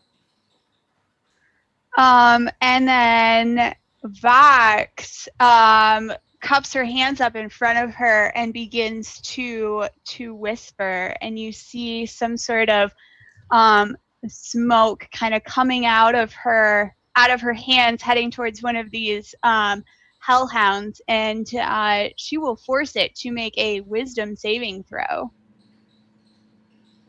Okay. Does a 17 make it? Oh, it sure does.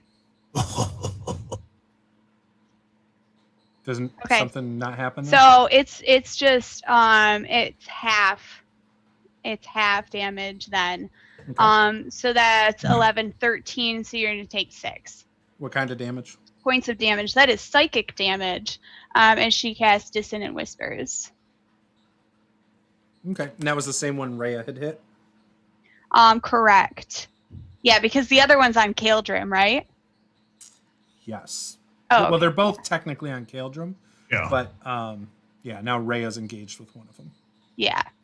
No, she'll try and gang up on the one that's on Rhea. Perfect. Okay. It is now Dren's turn and Harkina's turn. Harkina is going to try to shoot with her bow the one that Vox so expertly damaged. Okay. Using a regular arrow or a silvered arrow? Oh, that's a good question. I'm going to just guess regular arrow because she probably wouldn't necessarily know. Mm-hmm. Does a 12 hit? It does not. Okay. Arrow misses, goes flinging into the dirt. Yes. Well, alas. Dren will fall back on the beloved Eldritch Blast. A warlock do an Eldritch Blast? No way. Yes. That is significantly better with a 19 total. That'll hit. And are you hitting the same one that Rhea had hit, or yes, the one that's unharmed? Okay. And the second one is also probably a hit. 18 hits. Okay, so damage. You can just tell me. 9 for the first one, 11 for the second one, so 20 total force damage. So that blows. So you see this Eldritch Blast. It kind of creates these like little waves through the air as force damage. Blasts this hellhound and slams it against one of the devil statues, crumbling the devil statue to the ground. And when the statue hits the ground, it almost changes back into Torm. Nice. And is that your whole turn, Dren? Yeah, I don't think I'm moving towards them. If anything, I kind of back up a few feet. Okay. Caeldrim, you got a hellhound staring you in the face.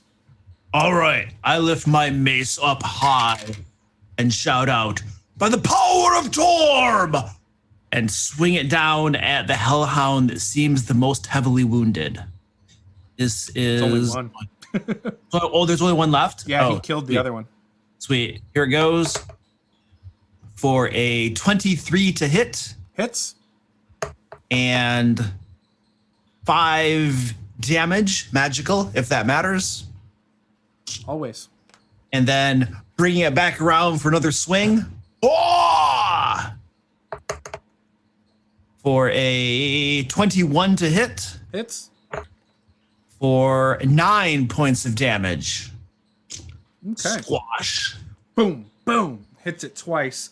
And it just kind of growls back at you. Unfazed, it seems like. You heard it because it did react, but it gets right back up in your face. And it is now Zed's turn. Oh, yeah, big boy. These things move 20 feet past you to engage with Caeldrim. So they're now behind you. Or Okay. at least one, I should say. Yeah, I'm just going to try to...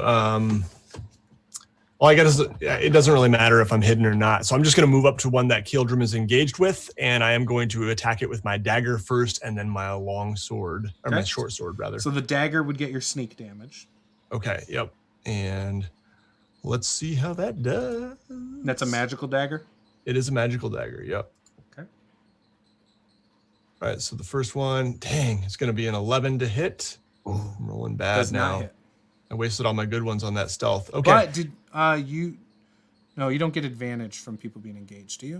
No, I don't. I would just get my sneak attack damage. Yep. Okay, and then my short sword is also an 11. Man. That's an 11. But if he's flanking, I mean, if you play with the flanking rules, then he would get advantage. The reason I don't is because typically players are outnumbered by monsters, so I'm doing you a solid. Right. Yeah. No, I'm fine with that. I don't usually play with it either. All right. So yes, those are both going to miss, and then I am going to have the Holly font just kind of stay back a little bit. Yep, Okay. Lulu. Yep. Perfect. It is her turn. He's going to attack. Oh. see if he gets his breath weapon back. Come on, buddy. Oh, yeah. So, you're on the opposite side, so you don't have to worry, Zed. So we've got Rhea and Caeldrim got to make a dex save again. Oh, baby. Just one this time, though.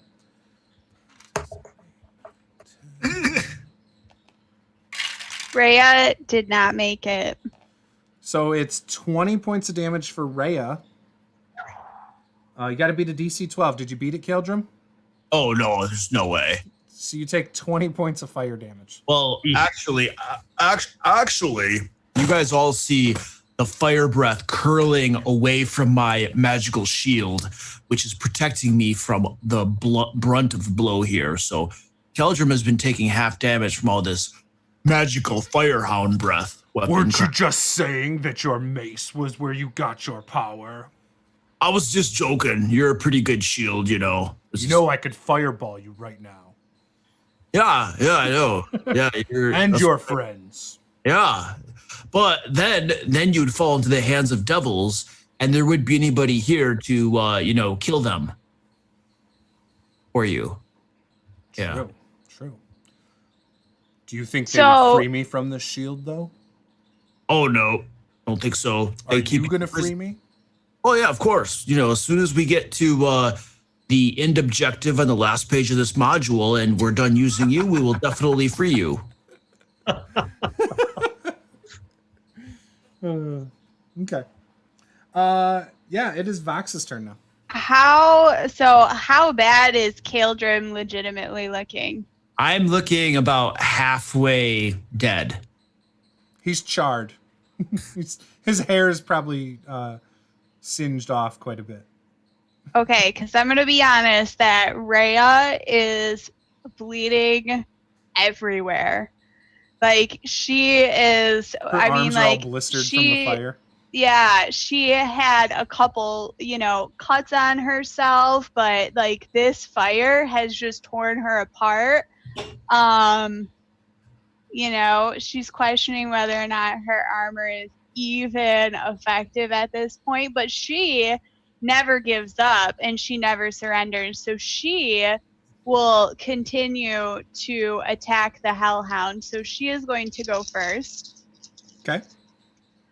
And she gets a 11, which I assume does not hit. Nope.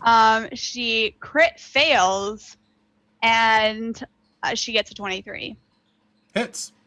So I assume the 23 is the only thing that hits, Yep. And she does a total of 11 points of damage. Ooh. She manages to finally cut it open. And it's dead, or No, it's bleeding now. Okay. It's like a black, it almost looks like tar is oozing out of it. It's not like normal blood. Okay. It's like a icky, thick, black, oozy blood. So Vox is gonna run forward, and she touches Rhea, and you see Rhea's wounds begin to heal ever so slightly. Okay. And then are you going to stay next to her? Or are you going to move 10 feet back? I will use the remainder of my movement to move backwards. Okay. So you're about 15 feet away from these creatures then. Okay. All right. What you doing, Dren? Also, Harkina? Oh, you're muted. Still muted. Arkina is seeing that a lot of these conventional weapon attacks aren't being very effective, so she'll try the silvered arrow. Okay. 17, straight roll. Hits. Okay. D8 longbow, right? Yes. No bonuses to damage for dex? I don't know. I don't think a commoner has a bonus. 5 total. Silver. All right. So the arrow pierces the hellhound, more like in its side, as she's kind of moved off to the side a little. It is embedded in the hellhound, and it is some of that black goo is coming out of it. Okay. And what's Dren? Dren will two things. He's going to do Eldritch Blasts on this creature that seemed to be effective. Okay. But bonus action, he will use one of his healing light. Spells. Yeah, on Rhea, since she seems to be significantly suffering. Okay. For 4 more hit points of healing. Okay, so Eldritch Blast number 1. Ooh, does a 14 hit? Nope. Okay, Eldritch So you Blast see this hellhound like kind of pick up its back legs and like shift to the side as the blast misses. Okay. Number 2 is a 17. Hits. For 9 plus 4 is 13. So you blast it. It kind of falls to its side real quick, like with its back legs. It's on, like on its side, but then it stands itself back up. It looks really hurt. Okay. And it is now Caeldrim's turn. All right. Lifting my mace up high. I'm going to finish this thing off and bring it down. Crying out to Torm, of course, because that's what I do. Ah! That's going to be an 18 to hit. Hits. 7 points of bludgeoning damage. Yeah, you kill it. Oh, yeah. So my mace comes down at its head, splitting it asunder. Brains and tar goes spewing out. And then I grab it by its hind legs, hold it up above kind of my head. Blood and tar, gook is flowing out. And I say, all right, boys, we did it. I'm just holding it up like a trophy. How you like that, guys? Well done. We should move Gross. inside. All right. I'm going to sling this hellhound over my shoulder as I move inside. Are you doing that with your mace hand or your shield hand? I'm going to put my mace into the strap at my side, the little belt loop, and I got it over my right hand shoulder then. Okay. Going in with my shield and the hellhound over one shoulder. And how are you opening the door to the front of the cathedral? With my foot. So you're going to raise your foot up to grab the handle. No, I'm going to kick it down. Are you going to kick it? Kicking that door down, baby. I mean, this is a big door. Are you sure? OSHA regulations, I believe, clearly state that it has to open. Zed. Yes. Perhaps you should open the door. Oh, right. And I kind of rush in front of Caeldrim and just kind of... So before you do that, Caeldrim like kicks it twice. Boom! Boom! And then Zed's like, oh, shoot. And you go to pull it open. And as you pull it open, we're going to take a 5-minute break. All right. We will be right back. We're going to take a bio break, water break, all that good stuff. And we're going to see what's on the other side of that door. One.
All right, we're back.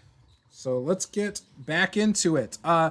So you guys, Zed opens the door, and as you open the door, Is it a pull or a push? it's a push door because doors open inward usually. It probably could go both ways though on a church. I would probably think maybe it's a both way door. Yeah, it's by. So just a sec. Maybe it's like a saloon door. Oh yeah. Right. Yeah, someday when I build a church. Saloon doors. I forget I'm using two. I'm like, why is this mouse over here not working over here? As you open the door, you enter H1. And Majestic and beautiful. at the top of the stairs leading up to the cathedral, an archway opens into a long hall containing 8 columns. Some of the columns have been carved to represent Torm, but the infernal magic of Avernus has warped the others to represent likenesses of a winged female devil wielding a luminous sword. You see straight ahead of you, on the ground, you see what looks like at the next entry to the next room. There's 2 doors. You see 2 guards at each door lying down dead. And on 2 of those guards, you see hellhounds feasting on them. You also see standing right next to them this little creature that has like a steel mask and like a halberd that's almost got like a devilish looking face in it. And it's just kind of holding it. He's a medium-sized creature, but he's kind of hunched a little bit. He's got a long cape. Everybody roll initiative again. Oh, man. I got a 4, which is actually a 6. I got an 18. 18 for Zed, so you're going ahead of me. What'd you get, I got Vox? a 20. Ooh, you're going ahead of Zed. What'd you get, Dren? 12. 12. And what'd Caeldrim get? 7. All right. So I am last. Vox is first, Zed, Dren, and Caeldrim. I'm just using my tabletop tents on the table. It seems to work great. I love it. So go ahead, Vox. You see this. What are you doing? So Vox was really taken aback. You know, she expected to walk in here and have this place be sort of like their saving grace, and not just more hellhounds. So she is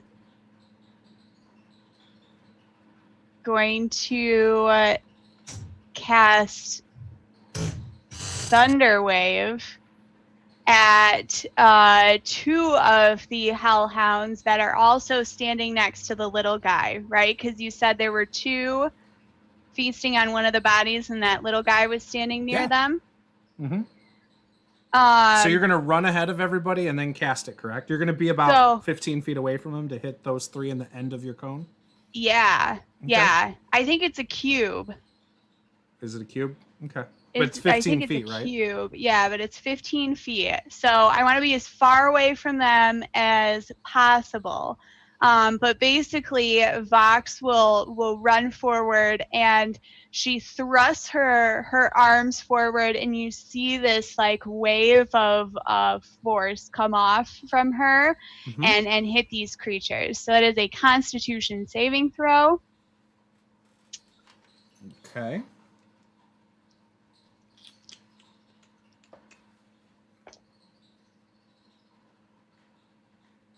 Perfect. Okay, so one of them. Okay, so the guy with the metal mask that looks kind of like a baby, Does not get blown back. He makes his save. Okay.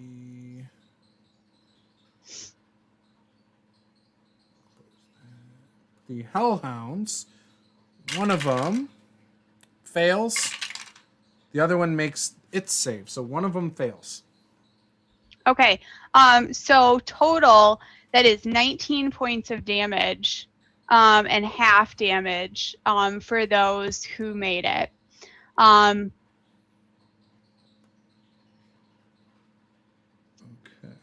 And then Vox, immediately realizing that she's in front of the group, will use any movement she has to run back, while simultaneously. What was the total again? 20, you said? 19. 19. Okay. Yeah. While simultaneously, Rhea runs forward, and is gonna go after this little creature thing. This other creature. Sorry, it's not a little creature. You said it's a medium-sized creature. He's medium, but he's shorter than all of you because his head, rather than being up, is like more in front of his neck. Yeah, that sounds creepy. It is. So she's kind of thinking that maybe like he's the guy in charge or something like that. He's controlling the Hellhounds. That's her hypothesis. So she got a 19. To hit him, yes. A 21, so that'll hit, and then I With what assume weapon? the 8 misses. She has a long sword and a short sword. She Which has one the she hit with? silvered long sword. Okay, so she hit with the longsword? Yes, and her short sword also hit. Oh, okay. So that is 11 points of damage. From which one? I need each individual. Oh, They're different. sorry, you need them separately. So Yeah, it is just 8 easier. points of damage from the long sword, and just 3 points from the short sword. Okay. So when you hit with the longsword, it pierces like the bicep, or it slashes across the bicep, leaving an open wound. She uses the short sword and it hits the other bicep, and it doesn't crack the skin, but it bruises, like it discolors it, not piercing the skin. And that's Rhea's turn. What about Vox? Oh, she did the Thunder Wave. Never mind. My Yeah, bad. she did We're done. Thunder Wave. Yep. So one of the hounds got blown into the other room, and the guards that were dead also got blown into the other room through the door. So they're like, 10 feet into the room. It is now Zed's turn. Is Vox going to move back, or is she staying right where she is? Yeah, no, I said she was going to use any remaining movement. She had to move as far back as she could. Yeah, she can get outside the door again. All right. Vox, or Zed, I mean. Yeah, so is one of the Hellhounds then still fairly close-ish? Yeah, so one Hellhound and one of the baby face masks is right there. Okay. I am going to move up to the closest Hellhound if I have enough movement to do so. Yep. And I am going to attack with my dagger and longsword. I will get advantage if they have not gone in combat yet. They have not? All right, with the dagger, that is a 22 to hit. Hits. And with the short... Actually... Yeah, I'm going to stay here. Yep, I'm going to stay here. So I will make my bonus with short sword. Not so good. Okay, so that's a 13 to hit. Does not hit. Okay, so... Are your weapons magical? My dagger is, so I'm going to do that one. That was the one I hit with. Okay. So I'll roll that now. Okay. And plus my sneak attack. So that's going to be 9 plus 1, 2, 3, 4. Oh, wait. I can't remember what a sneak attack is. It's been a while. Hold on. 10d6. Yeah. It's either 3 or 4. It also casts Fireball at the same time. Okay, it's 3d6 right now. So here we go. 9 plus 7. So that's 16 damage to the Hellhound as my dagger just bites into his back. Yeah, you do a lot of damage to it. open it wide up, but it's still alive. Right. Black ickiness starts running down its side. Okay, sweet. Yep, and then I'm actually going to have Lulu move up with me. I mean, if you think that she would not do this, that's fine. But I'll allow it. Make a tusk attack. Okay. So that is going to be 10 plus. Okay, so that's a 13 to hit. So I don't think that hits the Hellhound. Yep. Okay, and that is my turn. Nice. Okay, Dren.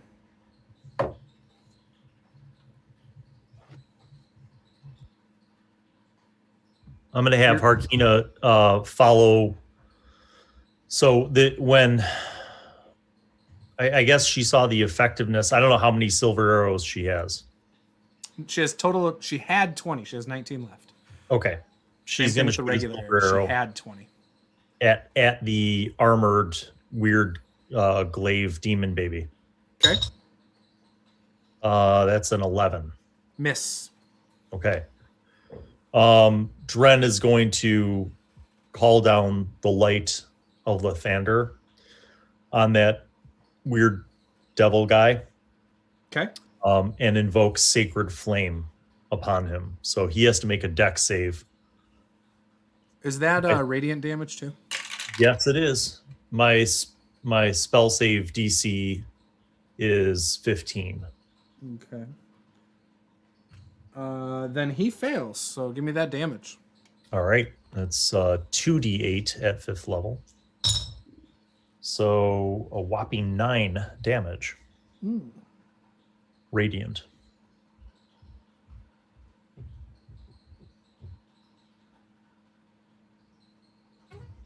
Okay. So you see this flame burn this thing. No noise comes out of this thing. Like, it doesn't make a single sound. But you can see it's like reacting and starts kind of shaking. And it's fine. Well, not fine, but you know what I'm saying. Okay. And that's the end of your turn, and it is now Caeldrim's turn. All right, I'm going to charge forward, allowing the Hellhound over my shoulder to just fall off. Pull my mace out from the belt loop, and I'm going to circle around to the opposite side of the Hellhound that Zed is on.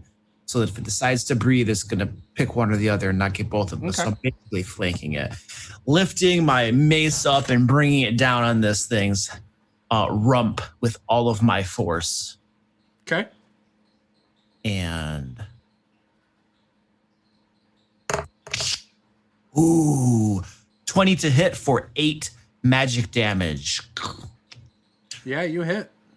And bring that mace back with this icky goo stretching from it to its rump and bring it back down again.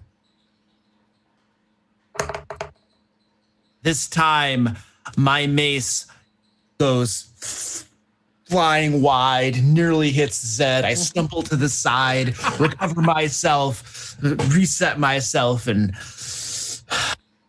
mutter a prayer to Torm that I roll better next time. Yeah. That was a nat one. Is Oren doing anything? Oren is huddling to the back of the group, clutching his long sword, hoping and praying that he doesn't have to use it. Nice. But I thought he said he was so proficient. Oh, he's a tough. He doesn't put himself in harm's way, though. He doesn't have any armor or anything. Yeah, he's a coward. Yeah, he's guarding the rear. Do want to look something up real quick.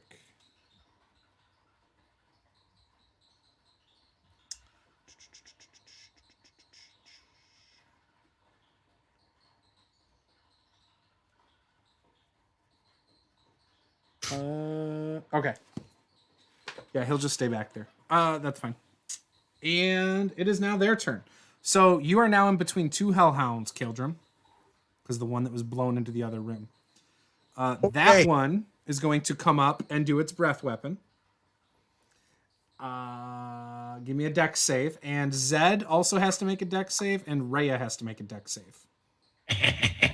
Or you take half damage. You know what? Let me get more dice. rather than rolling. You guys, Rhea's absolutely gonna be the one to take it To bite this it? time because she 100% missed a save again. Sorry, I never liked her to begin with. Well, my first. That's the guy hitting on her. Hey, she was resisting my moves. It's not appropriate. Okay, What so part is not appropriate? the first breath weapon that hits is 20 total points. If you made the save, you take half. Okay. I got a 16. What's the save? 12. 12. Okay, cool. Sweet. By the way, the ceilings are pretty high. The archways are 8 feet. The ceilings are about 20 feet high. Now, the other one is going to breathe a breath weapon, and it's going to catch Zed, Rhea, and then let me look at the map. Each square is 10 feet. You guys are up here. Boom, boom. Okay, so it's not going to catch anyone else. So it's just you two. All right. So make a dex save again. Yeah. She made that one. Did she? She got 14. She only I got gets a plus 15. 1. So it's 22 damage. So otherwise it's 11 if you made it. So 22 or 11.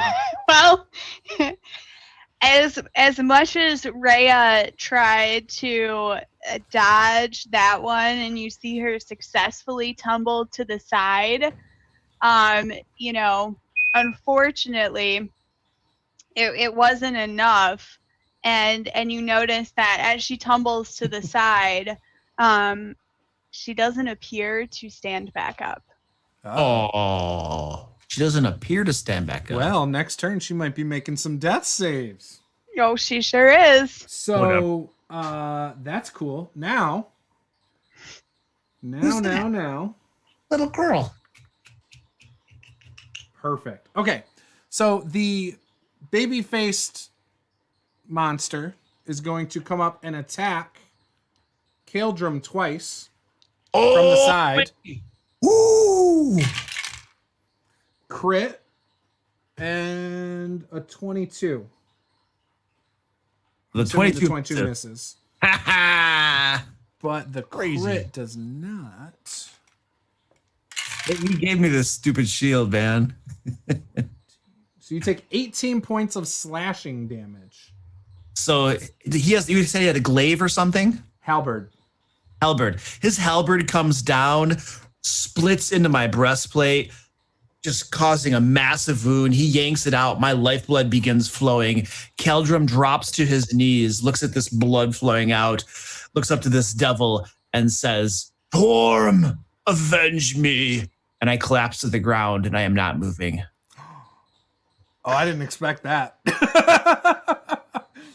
Well, that's just lovely. All right, Vox, what are you doing? Gosh, okay. Well, Rhea's making a death save, and she rolled a 5, so that's not one going fail. too well for her. And Vox had some more interesting and exciting plans, but unfortunately, seeing Caeldrim fall, as much as, they're not always BFFs, she doesn't necessarily want to see him die either. But she also doesn't particularly want to run into the fray. So she actually begins to mumble something. Caeldrim starts to glow, and she will cast Healing Word on Caeldrim. Oh, yay. So that is... that is 12 points.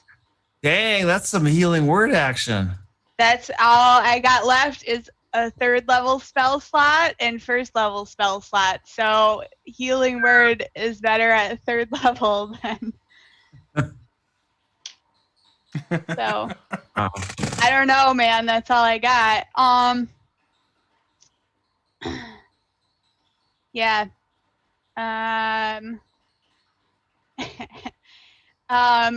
She will gonna move? also.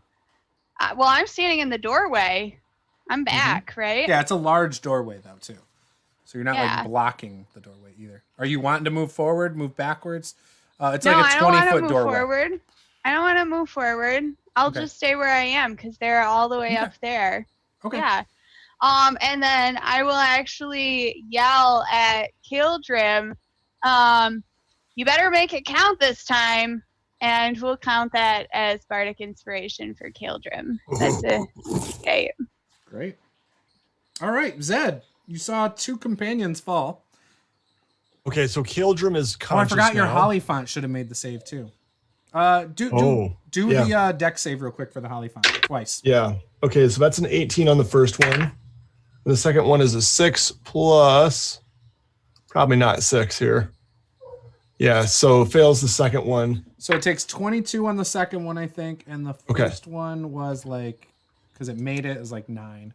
Yeah, okay. Okay, So now you two can go. All right. Zed and Holly font. Sorry, just writing down my hit points for the Holly Font here. For Lulu. All right, so Caeldrim is conscious, and Vox is now conscious too? Yeah, so Rhea is Rhea's the one that's went down. dropped, and Yeah. Caeldrim's like you saw his eyes open again. He's laying on the floor still, the cold marble floor. Okay. Oh boy. And let's see. It is okay, so he will get a turn. Yeah, okay. I'm gonna attack the Hellhound closest to me with my dagger and short sword again. Okay. And here we go. Boy. Okay. Is Zed gonna die too? Okay, that's a 19 plus Hits. 9, 28. To hit? Yep. Damn! And that is going to be... That would have hit like 1, any 2. D&D monster, I think. I don't think there's anything with a higher AC. 2, 3. Okay, so... oh, maybe I don't get sneak attack damage because Caeldrim is prone, correct? Oh, no, he's still adjacent. Yeah. Okay. Jason. Okay. Sweet. Not very We'll do it. threatening right now, too. You also have the Holly font right there too, so. Oh, yeah. Okay. Oh, man, that's a terrible roll. Okay, well, that's 10 damage with my sneak attack. Okay. And It that is still magical. alive. It's bleeding all over. Okay. The white marble is now covered in black ooze. All right. It's actually an And- off-white. It's not white. It's more like a cream. I am going to use my bonus action to move back and try to find something to hide behind. I guess I can't hide and disengage. So I'm going to use my bonus action to move to the side, disengage. Okay. Down kind of the side where like the statues and stuff are. Yeah, that sounds good. And So then like up here and maybe back. Exactly, You might be able to yep. get around the corner there. Yeah. right, yeah, I'll just try to stand behind one of those, and I'm gonna kind of Lulu looks really badly injured, so I'm going to say, "Quick, we got to get you over here," and just kind of, dash in that direction. With Lulu. Yep. Do you mean disengage with her too? Yep. Okay. Um, Disengage and move her. She could move. yeah. Probably. Okay. Yeah, she's using the disengage action. So if Perfect. that's possible, yep. Yep. All right, Dren and Harkina. Harkina would like to, and I'm not sure based on the map because I couldn't quite see it size-wise, but could she move behind a column and still see them and fire her arrow? Yeah, she probably moved down here or up here, which is where Zed kind of is. Okay, so she'll move down there, and then she'll fire an arrow at one of the hellhounds, another silver arrow. Okay. Oh, nat 20. Beautiful. Harkina, go. She's hitting the same one that Zed probably hit too. Yes. Okay. That is, I rolled an 8. Where? 16, true double damage. What's it look like? It looks like she backs away, drawing the arrow at the same time, gets to the cover and just lets go at the right time, and the arrow goes through the hellhound's eyeball and it just drops. It almost looks like it's sleeping on the ground now with an arrow through its eye. I love it. Perfect. All right, now that was awesome, but I kind of wish I rolled the nat 20. But anyway, I don't know. Harkina's becoming the hero of the show now. Now that Rhea's not going to make it. Now, between the other Hellhound and the demon guy, which one looks more wounded? It's about equal. They both look like they're bleeding. Okay. So the guy with the mask is a little bit closer. Okay, so two things. With his bonus action, Dren is going to use his Celestial Warlock healing again. Okay. On Caeldrim. It has a 60-foot range, so you get 4 hit points back. Whee! And then Dren is going to eldritchly blast that little demon bastard. First one is a 13 plus 7 is 20 to hit. Hits. Second one is 16 plus 7, 23. Okay. All right. And damage. First one is 7. Other one is 9, 13. So 20 total. The second one drops him. Nice. And Dren will also kind of duck for cover behind the statue near Harkina. With his movement. So down by Harkina. Okay. Perfect. And that's it. All right, Caeldrim, you're laying down. There's one hellhound over your body. You smell this hot death stench coming from this mouth right above you. If it was a normal dog, it'd be drooling on you. I just roll off to the side really quick, out from underneath it, and then stand up to my feet. Okay. And I mutter a prayer to Torm. My hand begins blowing with divine energy, and I place it over my chest wound that I just received. And I am using lay on hands on myself for, let's do 20 points of healing and just dump a bunch into myself so that whoops. That'll put me up to 36. Yeah, I feel a little bit better. So that was my action. And then I'm going to use my bonus action to cast standby. Shield of Faith on myself. Because 23 AC is not high enough. No, not after getting hit in the chest. And that's going to last 10 minutes. That's a bonus action. Okay. And then that's about all I got, boys. All right. So the thing that really sucks about Hellhounds for you guys is they recharge at a 33% level. It's a 5 and a 6 on a D6. And I just rolled a 5. So they're going to fire breath you. That's again. great. Yay. Zed moved out of the way. Is Rhea still there too? Rhea's still on the ground, so she automatically fails. She dead. Hey. She is dead. No, Rhea. she's only missed one save. Yeah, but it's an automatic 2 Oh, fails it's when 2? you get hit, right? It's an auto crit, basically. It should be. He dead. Yeah, She's she dead. She's got her face burned off. As for Caeldrim, 10. Just remember that your 18. bardic inspiration can be added to an ability check. 18. Doing it. 2. I'm adding it. Thank you. 24 points of damage, or 12 if you succeeded. What's the DC? Oh, I made it. So I saved. It's only a 12. So you said it was 24 or 12? All right. So I will take 6 then. Oh, you get double? Well, I because of the got Phoenix resistance. thing. Yeah. Yep. Okay. Quarter See, damage. that's not bad for you at all. Not bad at all. I'm okay. I like the consistency of hitting though. It's kind of nice. It's like, oh, that AC. Way to do it. I mean, in general, I feel like that's what a Hellhound would do, right? It would just use its breath weapon every chance it gets. Of course it would. So, Absolutely. yes. Yeah. All right, that was his turn. He's got nothing left. So, Vox, what you doing with your awesome spell slots? Oh yeah, lots of spell slots left over here with Vox. Well, I mean, clearly Rhea is doing nothing. Yeah, she's dead. But, you could just throw out that stuff. I mean, at least she's got a sword that you could pick up if you want. I only had a little sticky note about her, so I guess that's all that remains of Rhea.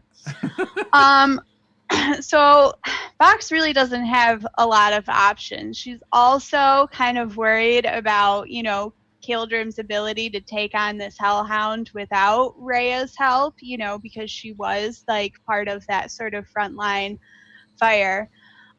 So Vox begins waving her arms around, and she pulls this deck of cards out of her back pocket, and she takes one, throws it on the floor, and what you see appear before you is this massive, huge, pot-bellied giant with a huge club that it's holding over its shoulder, and it sort of starts to stumble around, and it moves forward towards the hellhound and starts to grunt and moan and scream in its face, trying to attract its attention. It got its attention. And that is what Rhea will do for her turn. Rhea's dead. Or, I'm sorry, Vox will do for her turn. She pulled a card out of the deck of illusions that she had recently purchased and rolled a hill giant. Ooh. So there's a tall ass hill giant just standing here that everybody sees, and the hellhound is looking right up at it. Yep. Okay, cool. Is that your whole turn? It sure is. Okay. Zed. All right. Zed is going to just kind of peek around the corner of his pillar in order to see a hill giant.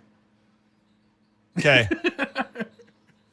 You want to attack the hill giant?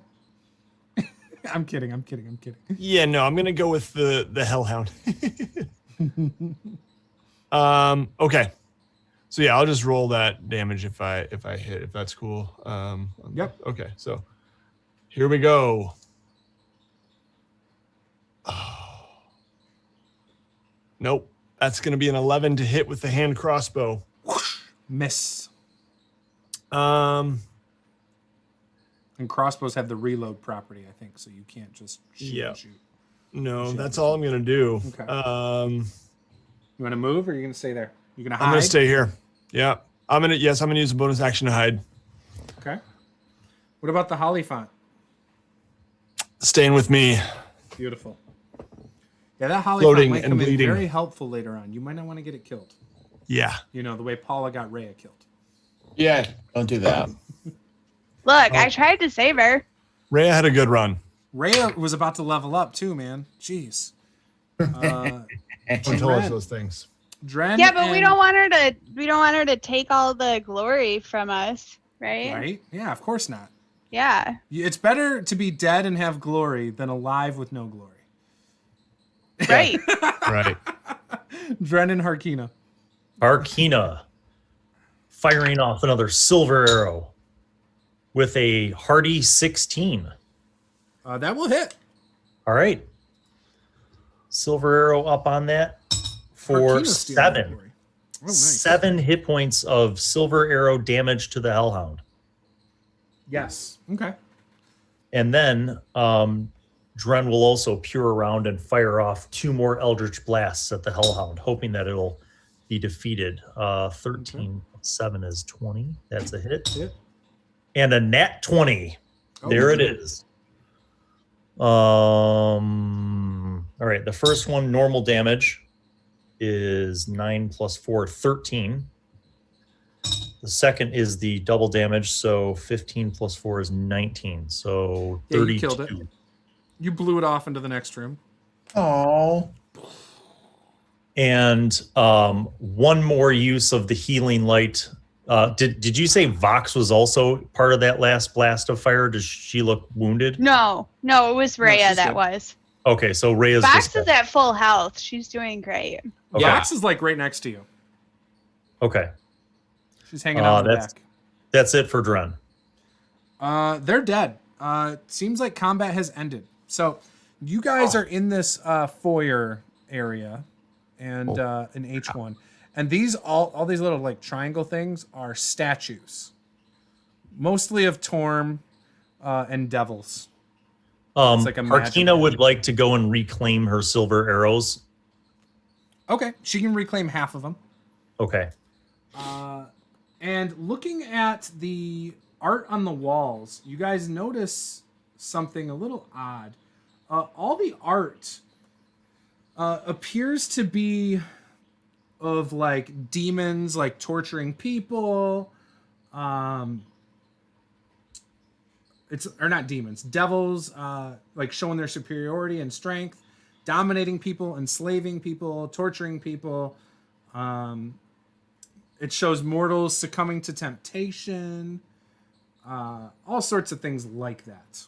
And that's along the hall, like along the walls here, if any of you caught a glimpse of it.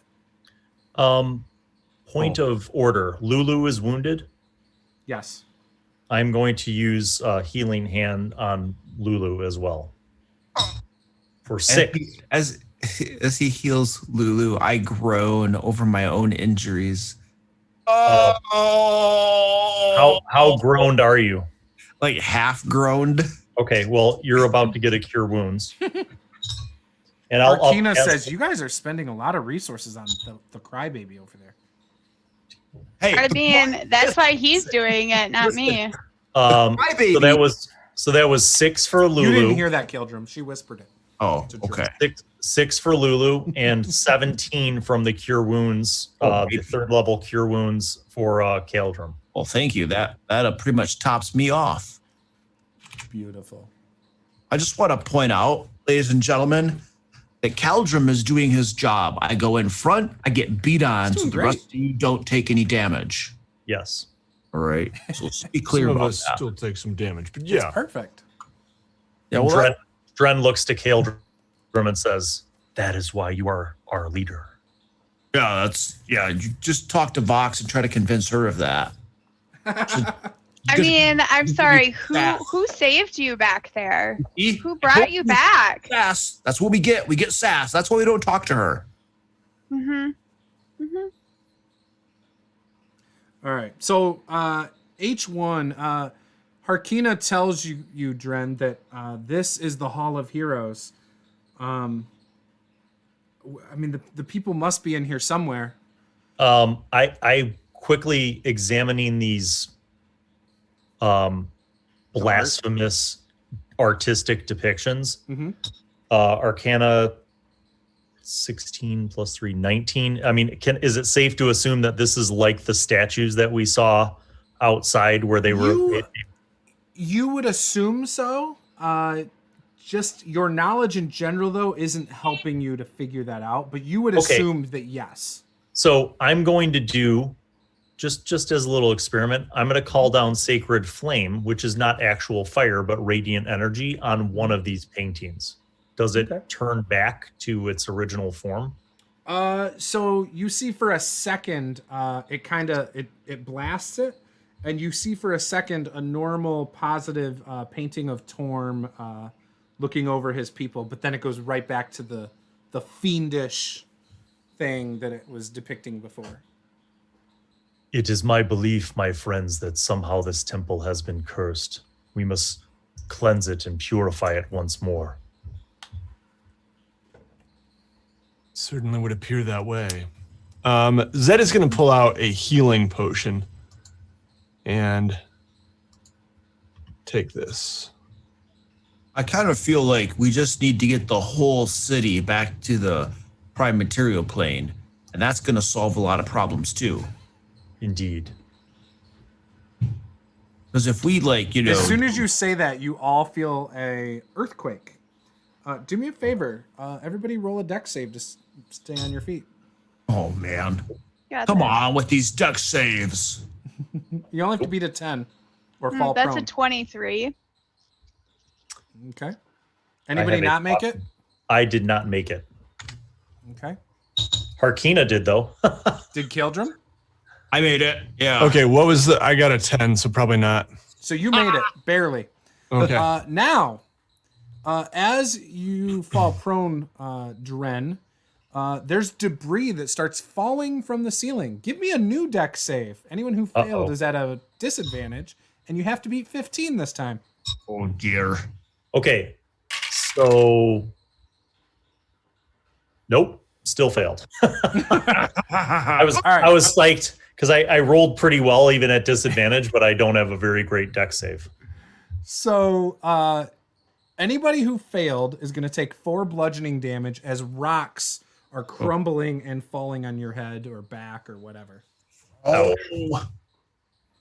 Ouch. I made it. Owie. That was painful. Ouch. Are you okay? I will be fine, but perhaps we should move forward. Yeah, we should just count our blessings because rocks fell and we didn't die. And they were not flaming. Yeah. Where are all the people? Wasn't everybody supposed to be in here? Blacksmith, tell us. Yeah, blacksmith. I don't know. Rhea was I don't know. I just heard they were going to be here. Harkina says, "Well, because I said they were going to be in here." Perhaps they are somewhere further in, but first we should say a prayer. I go over Rhea's body and I say a prayer to Lathander to guide her soul to the light from this hellish place. May you grant her reprieve in death that she was not able to gain in life. And if she's wearing a cloak, I would probably like unfasten that and just like kind of drape it over the body. Should we, I feel like Rhea would want us to avenge her death and defeat the adversaries arrayed before us. And in that spirit, she would probably want to contribute anything that she had toward that cause. Yes. Meaning that if she has anything of use on her body, better that we take it with us and put it to good use as opposed to leave it here for the devils to claim. Anything that's on a veteran's stat block. She has the silver longsword. She has a short sword. She is wearing splint mail, I'm going to guess. Okay. If her AC is 17 and her dex is 1. If Harkina doesn't have split mail, she does now. All right, she can wear it. I mean, she's not proficient in it or anything, but she'd still be able to fire a bow probably. Okay. Just so you guys know, so Harkina take the blades as well. She also has a heavy crossbow. Harkina probably doesn't want to carry all. I would probably take the short sword. Hey, what if we just had the blacksmith carry all the extra weapons? Yeah, I'm just afraid we'll forget or something. Oh, I don't mind if we forget, but more importantly, I think the blacksmith could carry them because if there are other survivors in here, maybe we could arm them. Yeah, I have a lot of extra weapons too that to distribute out to people. So I got the heavy crossbow here and a silvered longsword. If nobody wants that, I'm just gonna squirrel it away here for future distribution. Oren says, "I want the longsword. I would be better off with the longsword." Fine. What do you got right now? A regular longsword. But you haven't attacked anything. Yeah, you just but what if something comes up from behind us? I need to be able to defend myself. You have a sword. You have a sword. So upset with you. It's like, fine.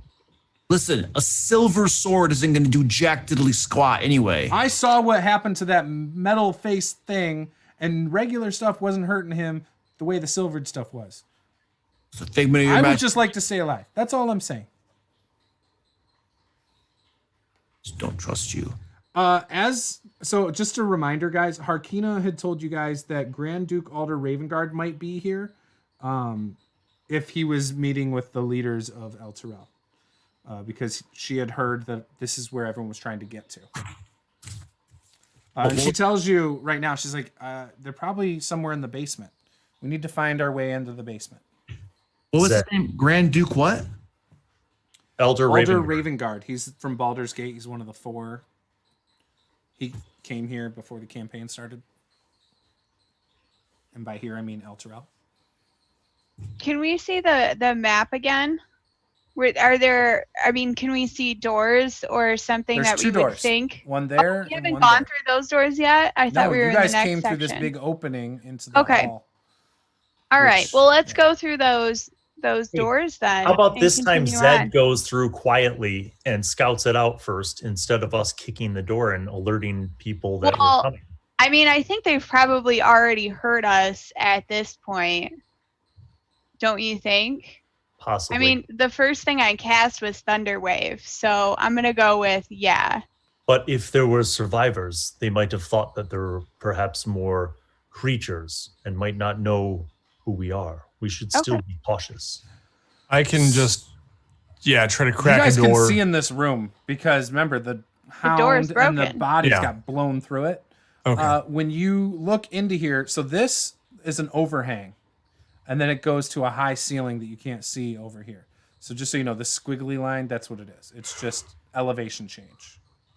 Or not elevation change, but above you is like a balcony or something. Yeah. And then there's 2 stairs when you first walk in, and then there's some statues off to the sides All right. that are like all the way, like they almost serve as pillars as well. Are these statues also like demon or devilish now? Yes.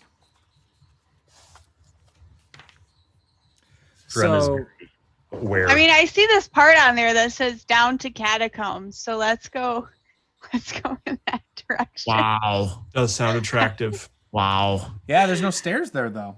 Just kidding. Let's search.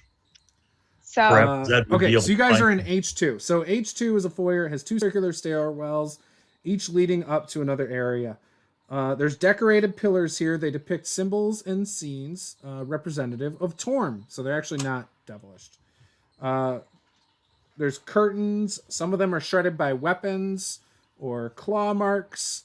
And they separate this area from that next section that I told you is out in the open. So these curtains kind of like block the area to the next part. So I know she said down, but maybe we should go up. Yeah, I would probably try to like just sneak stealthily up the staircase and try to just see if I see any movement, even a shadow or anything. Okay. So you're kind of peeking up by yourself? Mm-hmm. Okay. When you come up the stairs, you're like right here and here. That's H7.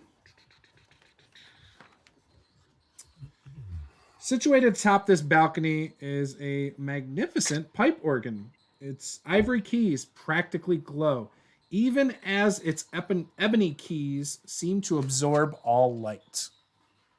Whoa. And I would kind of relay that. It seems to be And this is big, the organ right here. ornate organ. Yeah, it's huge. Do we want to come up and check it out together?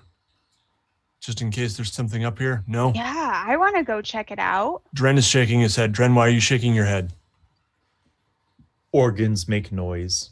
Noise might draw more hellhounds. No, Hellhounds breathe fire which kill us.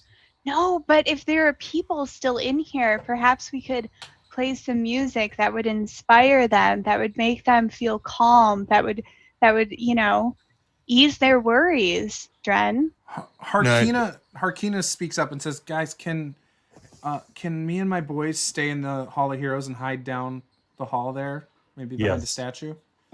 Hide. Orin says, "I would like to hide with them as well." Hide. Great idea. It sounds good. You can protect them I will protect With them your- with my life. with your skill with the longsword, Yeah. I'll protect them with my life. which you have exhibited well. They step back and go off to the side to hide. Okay. All right. So I think, Vox, you misunderstood. I didn't mean like make music. I meant like coming up here and just check things out. But maybe if you're going to be tempted to make music, maybe we should just stay down. No, it's okay, but we should check it out. All right. Let's check it out. Are we cool with exploring that room a little further? Okay. Without touching the keys. Yes. Okay. Right. As you get up there, you can see over the balcony down, and in the center of the cathedral is a gauntlet fist that's closed in the center of the room, obviously for Torm, right? Yeah. It actually, from up here, it looks like it's in perfect shape. It's one of the few things looking around in here that has no damage to it whatsoever. It's pristine from up here. Power of Torm. Yeah, no, it's not good. So you guys kind of see that from these stairs looking down. This is a curtain, and this is a curtain right here, kind of blocking through. But those are the two ways out of this room. What would you guys like to do? Look behind the curtains. Okay. Yeah. Caeldrim walks over to one of the curtains and No. Whoa. I was suggesting that as an idea. Okay. I didn't want to do it. I will stealthily peek underneath, just lift. Yeah. Okay. Do me a favor. Everyone give me a perception check. And also, before you do your perception, give me a stealth check, Zed. Screwed. Okay. We're screwed. Stealth is going to be a 26. Okay. You guys see him walk over there, but he makes no sound whatsoever. He is light as a feather. Perception is a 15 for me. 15. So you hear a very distant sound. You hear somebody saying, "I'm going to be okay. I'm going to be okay. I'm going to make it through this. I'm going to make it through this." Anybody else beat a 15? No? Vox got a whopping 6. So none of you hear that. Just Zed. She's very distracted by the beauty of this organ. And she's kind of just checking it out a little bit. Like just Do you want to play some music? I was advised You are a bard. not to play any music. Are you sure? However, for right now, I really want to go over and look at it. Caeldrim is accompanying her, keeping a wary eye on her, and he's just ready to pull her back if she makes any bad moves toward that organ. Vox, come here. I think I need you to have my back here, and I'm gonna actually out and try to get eyes on these voices that I heard. It sounds like possible survivors. Oh, okay. And it sounds, so you're at this curtain, and it sounds like it's coming from this direction, like north. Okay. Yeah, I'm just going to try to sneak out there and see if I can place eyes just to make sure it's not some kind of trick or something on whoever's going by yourself? Yeah, but maybe I would advise Vox and Caeldrim to open the curtain and watch my back. Okay. So I'm sort of reluctant to do so, but I will go over to the curtain where Zed is. As he moves forward, maybe I'll peek in a little bit, take a few steps forward. You don't see anything down the hallway. Dren, you're still back by the stairs, right? Yes. What was your perception check? 14. You hear something coming up the stairs behind you. Is it More than one thing. Is it Harkina? It is not. Are you looking down the stairs? It sounds like more than one person. You hear multiple footsteps coming up the stairs, kind of quick. Okay, I'm going to duck around the corner, and in Celestial, I whisper out to Caeldrim, "People are coming." Crap. Oh. Hey, Paula, look at the chat. I know. I saw that. Roll Stat Juce, says, "Do you take requests, Vox? We'd love to hear it soon." No. Juice, my stealth check to hide behind something Around the is organ or 17. something? Yeah. Okay. Yeah, you hide underneath the organ. There's a spot that's perfectly out of the way, it seems. Where are the other three of you positioned right now? Are you still at the bottom curtain down here? So he's underneath here, probably hiding behind the stool and off to the side. You three, are you down here? Is Caeldrim down there too? Yeah, I'm down too. Yeah. As as Dren whispers that somebody's coming, I'm gonna duck onto the other side of the curtain and pull Vox along with me, and I'm gonna just leave a little bit of it open, a little crack, so I can kind of see who it is that's coming up the stairs. Okay. Mm-hmm. And I would probably, seeing them do this, if I could possibly move to the other curtain, higher up in the north. Okay, so you're going to go down do the the same hallway thing and hide there. up there? Yeah. Okay, so Zed moves down the hallway quickly and over here. Mm-hmm. Yeah. Okay, Vox and Caeldrim are right here. Yeah. And Dren's right here. Yeah, Dren's gonna get in trouble here. Juce, is there anything like when they come to the top of the stairs, is there anything like decorative on the walls, like a painting or a candelabra? So there are technically there's sconces throughout this place and they're all lit. You would know it's a continual flame spell. Okay. So yeah, there's one in pretty much every room you've been in, at least one. This probably has quite a few because it's a bigger area. But there's no like painting or statue or relief at the top of the stairs? Probably not in this part, no. Okay. Maybe in the hallway, but not in the open choir area. Okay. Oh, by the way, all the windows are blown out. Like the glass is shattered, but there's iron shutters on all the windows. Shutters. I patiently wait to see if I can hear or see if these are like human survivors or more devils. So you see from this stairway 2 humans, and from this stairway you see 1 human emerge. You want to do anything upon seeing humans emerge? Yes, I stand up. And as you stand up, a devil comes up behind the solo human. And they say, "Look, survivors!" I blast it. All right, roll initiative, and I'll let you get off a blast on one of the humans. Or if you want to hit the devil creature, you can. I rolled an 8. That is a 19. So 8 is actually an 11. So I got an 11. You said 19? Yeah, I rolled a So 16. you're in front of me. What'd Caeldrim get? 18. Ooh, nice. What'd you get, Zed? You're muted. 20-something, it sounds like? 14. Oh, 14. So you're behind Caeldrim and Dren. And Vox, what'd you get? I got a 15. Wow. And that is above Zed, right? Because he said 14. Yep. All right, so I got Dren, Caeldrim, Vox, Zed, and then me. All right, Dren, do your shot.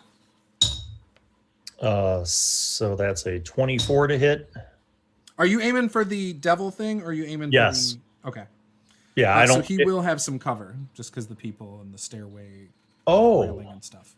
Because they're kind of coming up a spiral staircase, so there is a little bit of cover. All right. Well, so the 17 is 24, and then the second one is a 15. 24 still That's hits. 22. So 24 and a 22 to hit. Both hit. Okay. Damages kind of sucks. That's 9 and 4. 13 total. Nice.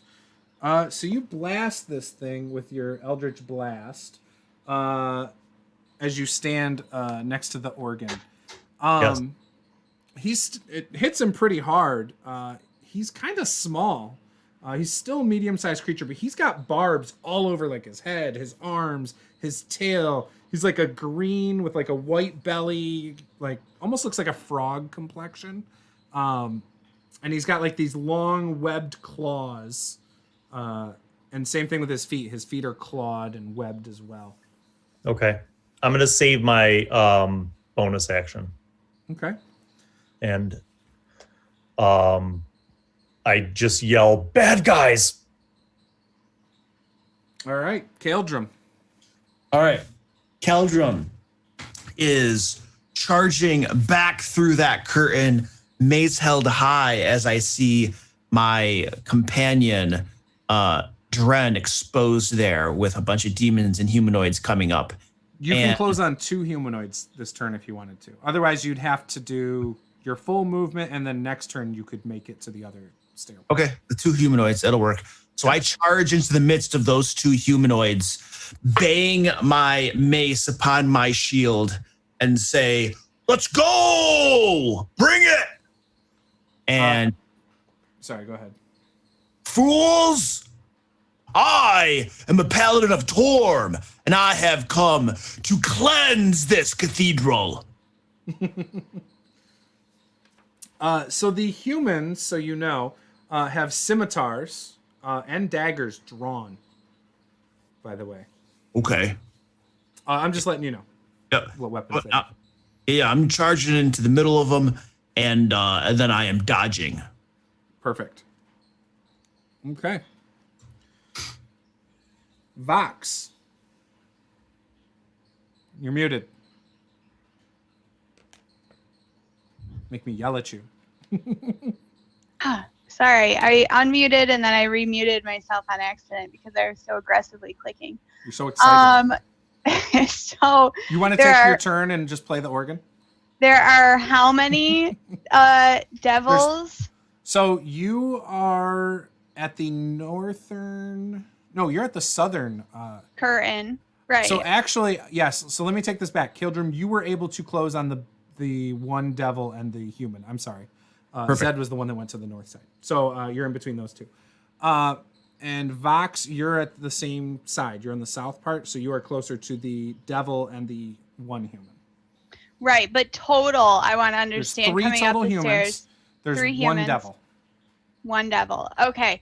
So now that Caeldrim has moved and is not holding Vox back, she is going to run over to the organ, and as she begins to play this beautiful melody, the devil and 2 of the humans are really captivated by her sound, and I would like them all 3 to make charisma saving throws. So they will, but first, I do want you to give me a performance check. Okay. Oh, that is a crit. So that is a 28. So Paula Vox starts playing the organ, and you guys hear this powerful ballad going. And as it's going on, you all gain a bonus die D8 for hearing this song. Ooh, you are welcome. It works only once. It can be added to one attack roll, ability check, or saving throw made by you guys within the next 24 hours. Oh, nice. Okay. Now, thank you, Roll Stats, for encouraging her. She probably wouldn't have done it otherwise. Now, oh no, I was spell is a planning charisma on it. save. You said? Yes, charisma saving throw. So I will do it for the humans first. Oh, it shouldn't be too bad. They have to be a 16. Nope. And yes. So the one with the bearded... damn it. The one with the bearded devil makes it. Okay. And the bearded devil makes it. So that side makes it, the other side does not. So I cast Bane. And they have to subtract a D4 from their attack rolls and saving throws. If they failed. Okay. Yes. Okay, perfect. And those are the ones by Zed. All right. And that's your whole turn? It is. Movement was, that would have been. Yeah. Movement. Okay, Zed, it is your turn. All right. Zed is going to cast. Oh man, should I do this? Yeah, I think I will.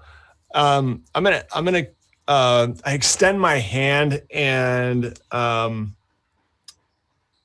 gonna cast Fairy Fire on the 2 that are closest to me. Okay, which is the 2 humans. Yep. And nice. so they have to make a dexterity saving throw. And I'm not sure what the DC on that is. Oh, it's a 12. Yeah, they both make it. Okay. Easily. So 20 and 25.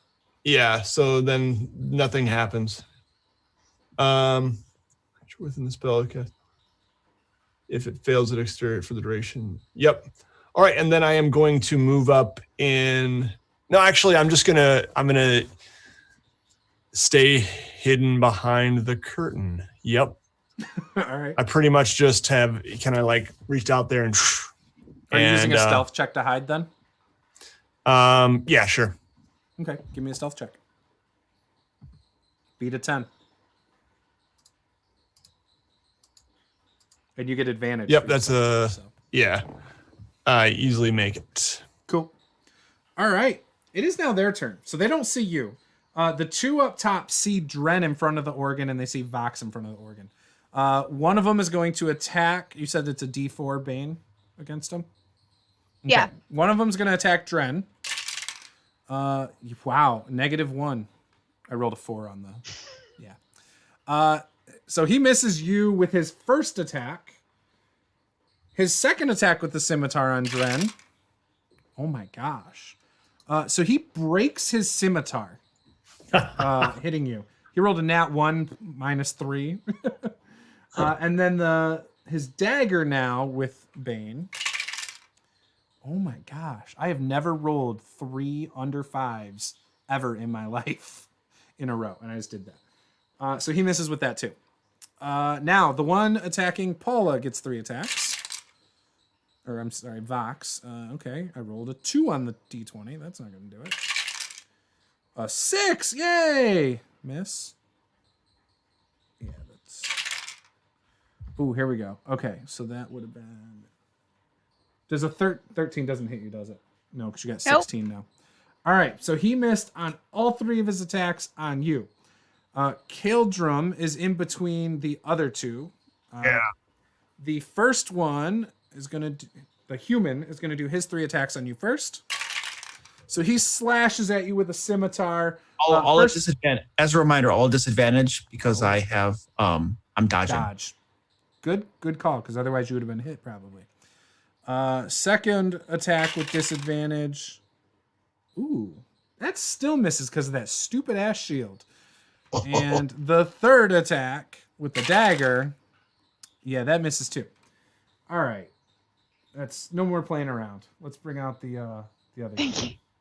Oh. All right, what does he get to do? I don't even know.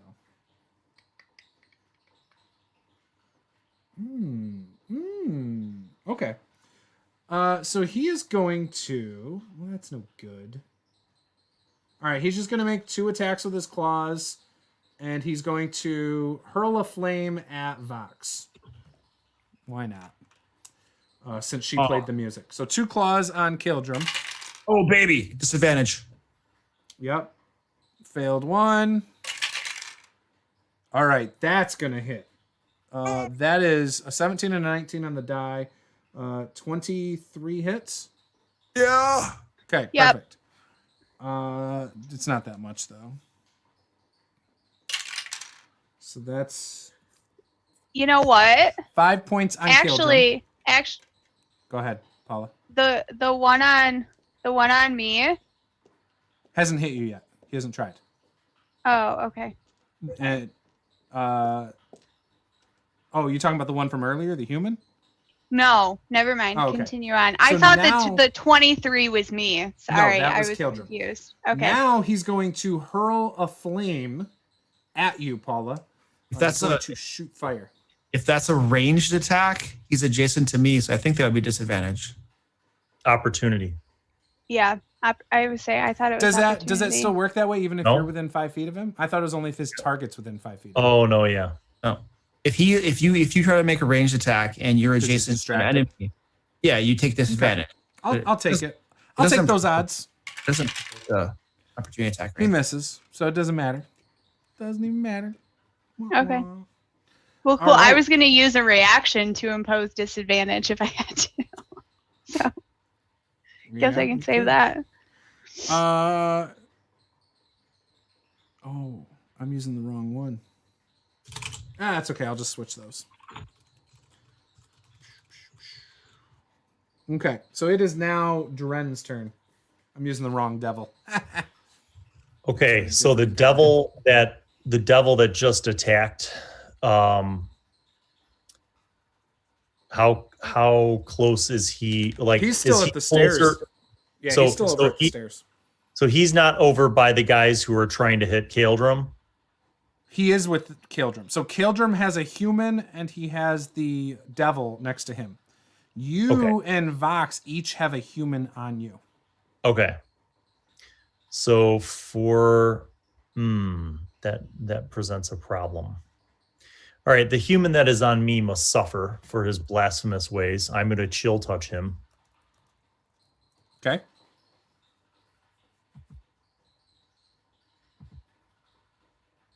You know what?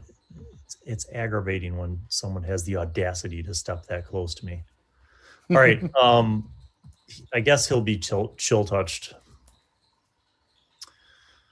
I was hoping to do something more effective. So 13 plus 4 is 17. On the guy right next to you? Yeah. And his chill touch isn't a ranged attack? Is it? Oh, it is. I'm pretty sure it's ranged. So you'd actually be at disadvantage. Okay.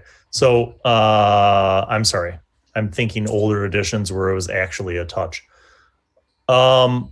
Okay, I'll tell you what then. I will just I don't know what to do because I can't Eldritch Blast and I'm a warlock.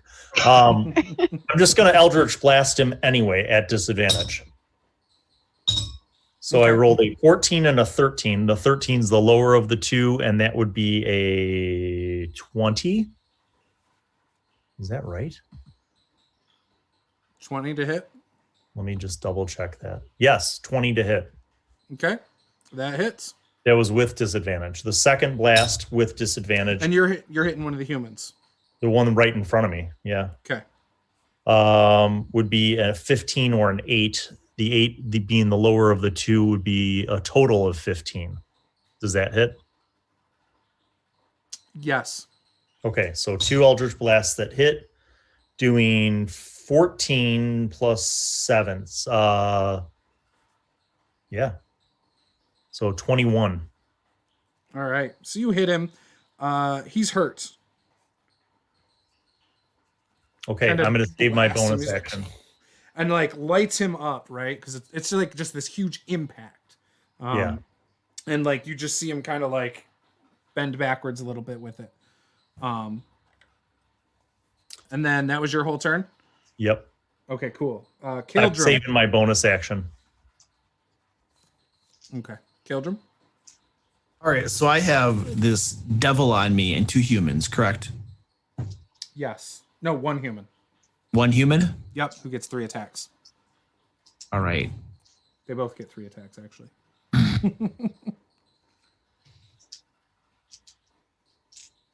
All right. I'm going to cast Shield of Faith myself with my bonus action. It'll increase my armor class to 25. And then I am going to start attacking this devil that is in front of me with my mace. Okay. For swing, the name of Torm. 24 to hit for 8 damage. It is magical. Okay. Second swing comes across. For a critical. Oh, that's not a critical failure. 14 to hit. Or 8 damage. Misses.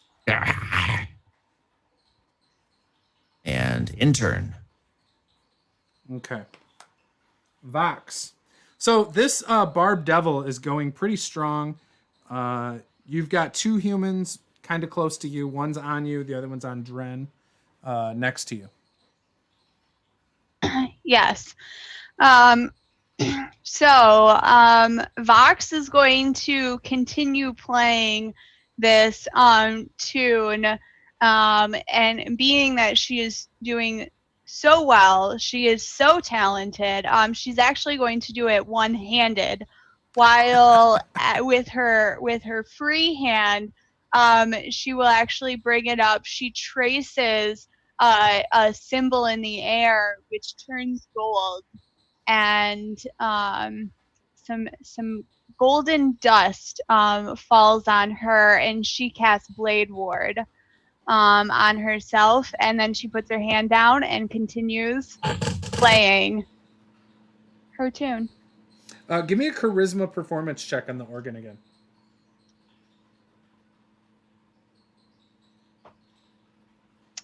That is a 19. Okay. Wait, hold on. She continues to play this beautiful Battle of the Valkyries song. But she's playing it one-handed. Yeah, she's talented. Uh, She's a bard. If she wasn't a bard, I'd totally do disadvantage. I was thinking it too. I mean, like, oh. So organ. honestly, the only reason I'm continuing to play it is I'm trying to go off the fact that Bane is a concentration spell. So you kind of have to keep it going. And I was, No, I love it. I love supposed to be part of the spell. So. I like it. I'm digging it. Yep. The DM and Luke is showing from your stats. I'm just bothering her. That's all. All right. I like it.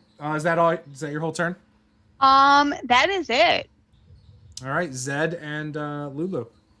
All right, I'm going to move up if I can to the one that is close. There's there's a couple on Vox and Dren, correct?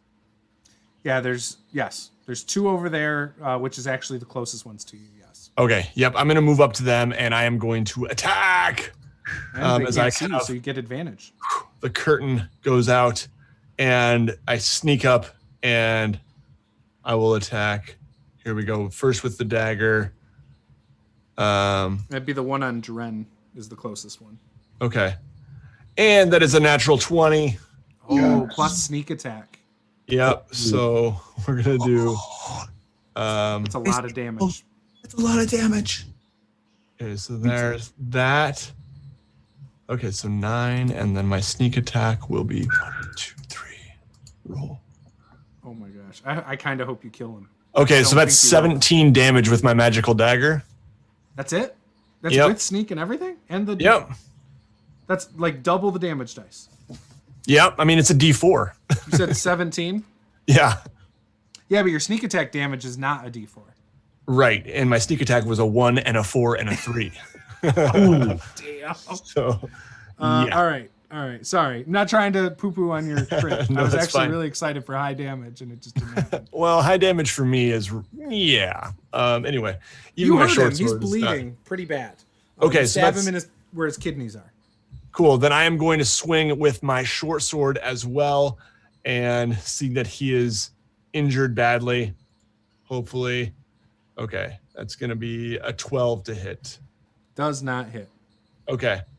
And Lulu's going to stay back behind the curtain. Well, no, Lulu's just going to come on my side of the curtain so that I can keep an eye on her. And Okay. that is all. That is smart. It is now their turn. The guy is mad that you just hit him. So he's going to turn his attention from Dren and turn it to you and attack you with... Oh, he broke his sword last time. He's still got Bane.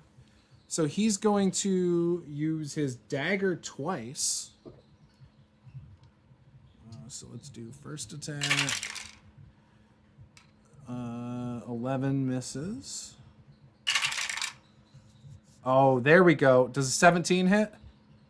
17 just hits. Oh, that's not counting bonus, too. So, yeah. Okay, cool. That does hit, you said? Yep. Whoop-de-doo. Getting hit by a dagger. Oh, that's not bad, though. 6 points of damage to you. Okay, and I'll use and- my uncanny dodge as a reaction to have it. Okay, yep. Okay, so the other one on Vox is also going to turn its attention to you. Oh, I shouldn't use my uncanny dodge yet. Oh, well. What? He's got 2 scimitars. I crit.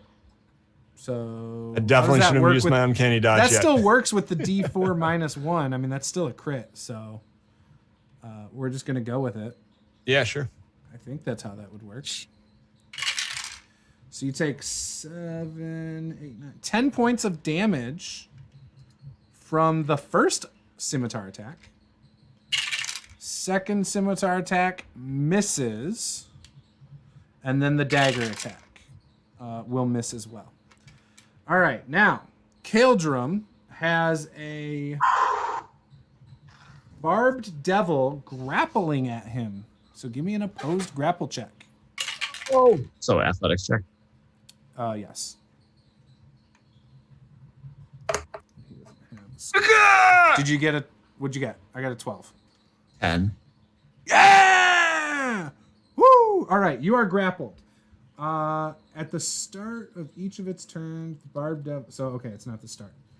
So if he is grappled with you still at the start of his turn next time, you will take some damage. You feel these barbed spikes, kind of getting at you. Now, that would be all of his actions, or all of his attacks, correct? To do what? Or would that the grapple check, or would that only count as one? I mean, how do you rule that?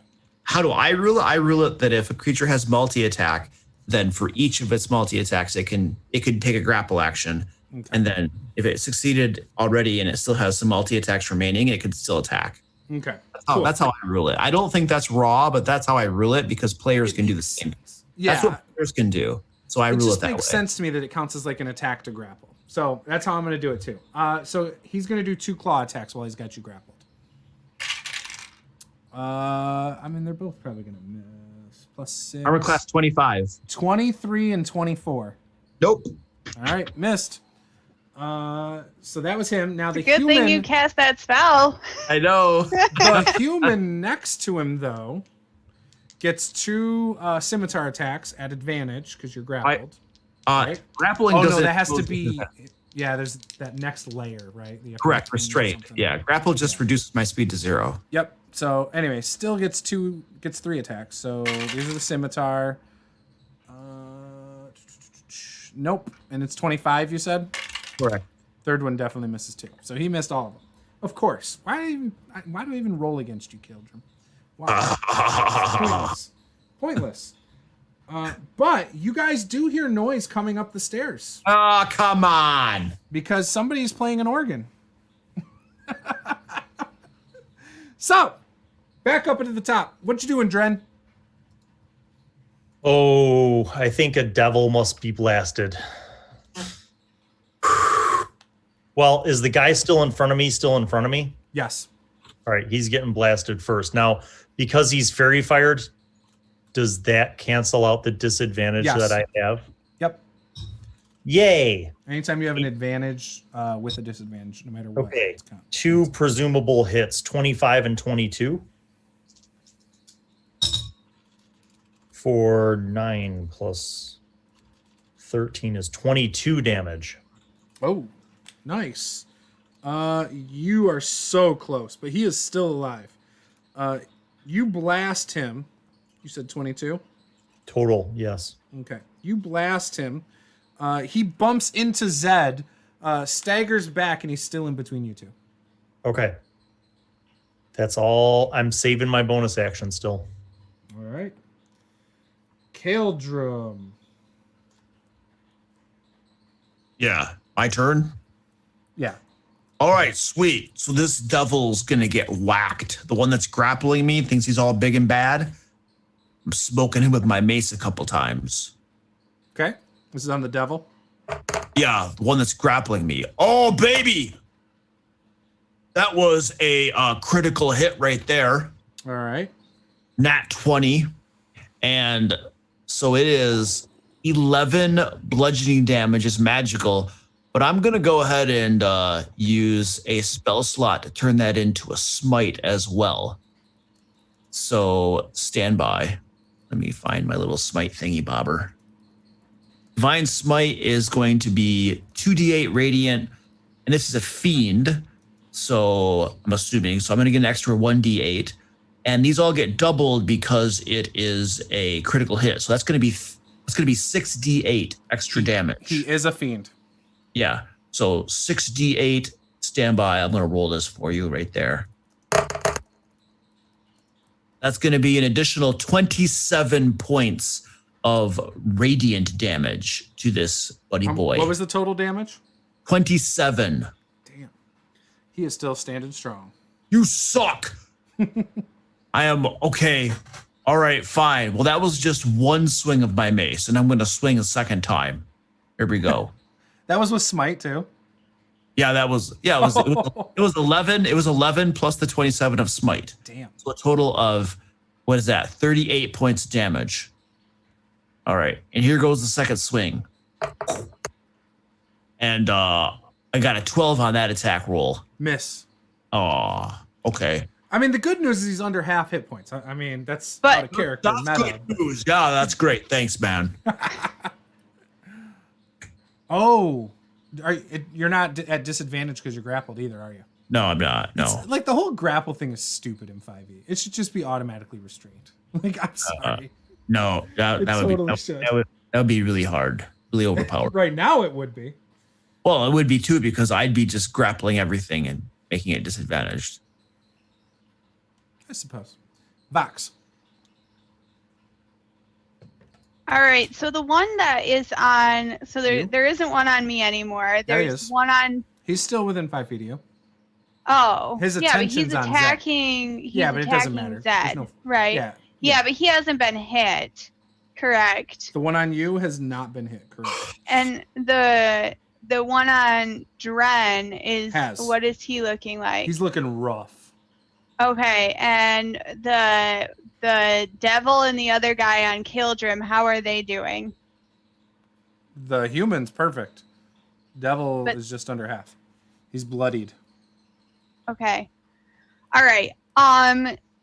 So what did we decide? So this other guy is within 5 feet of me, but if I make a ranged attack to somebody else, so no matter who it is, you're at disadvantage. I'm at disadvantage. Yep. You got a magic sword. Use it. Dang. You've had it for like the whole game, and you've never used it. No, I use it all the time. Your sword? Yeah. Oh, I know that. I've used it before, not very much. Well, when you're a bard, it's not like, not always the best thing to do, but yeah. Yeah. Okay. So I will go ahead and I will continue playing with my offhand. With my my main hand, I will pull out my sword and I will attack the one that is within 5 feet of me. Okay. Trying to swing at him as I continue playing, and that's a 21. To hit? Yep. Yep. And that is max damage. That is 10 points of damage. Good hit. What kind of damage is it? Slashing? It is piercing. Piercing? Okay. Damage. All right. So you pierce him in his side. He's a little bit of blood comes out, but he's still really strong. And he's still going. And with that, we are over to Zed, who is not going to mess up his dice rolls this time. Yeah, I forgot to add my sneak attack doubled last time. Thank you, Bill, for pointing that out. Here we go. I am going to attack the one that is... okay, wait, so there's still two in this general vicinity, right? Yes. Okay. There's one that's hanging on by a thread that was attacking Dren. Yep, I'm going to attack that one with my dagger. And that is going to be 15 or higher. Okay, so that'll hit. That's a 21. Yep. And don't forget your modifier. 10 plus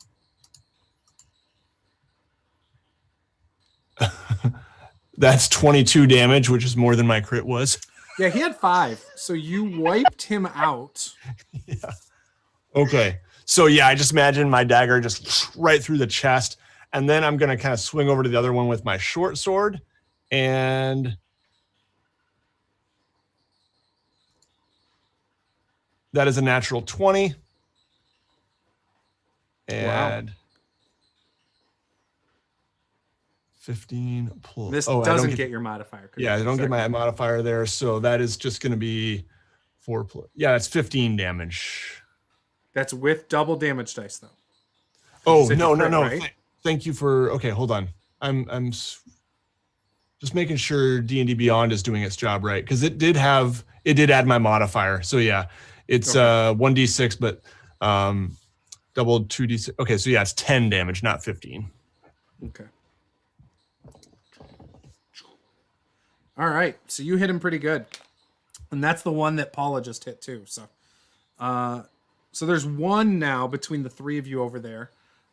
Dren could probably move on his turn when it's his turn again, because the one on Paula is not within 5 feet of him. So, Vox.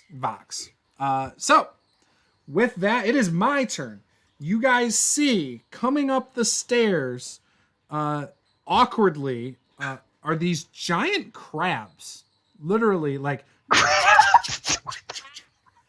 hey, whatever.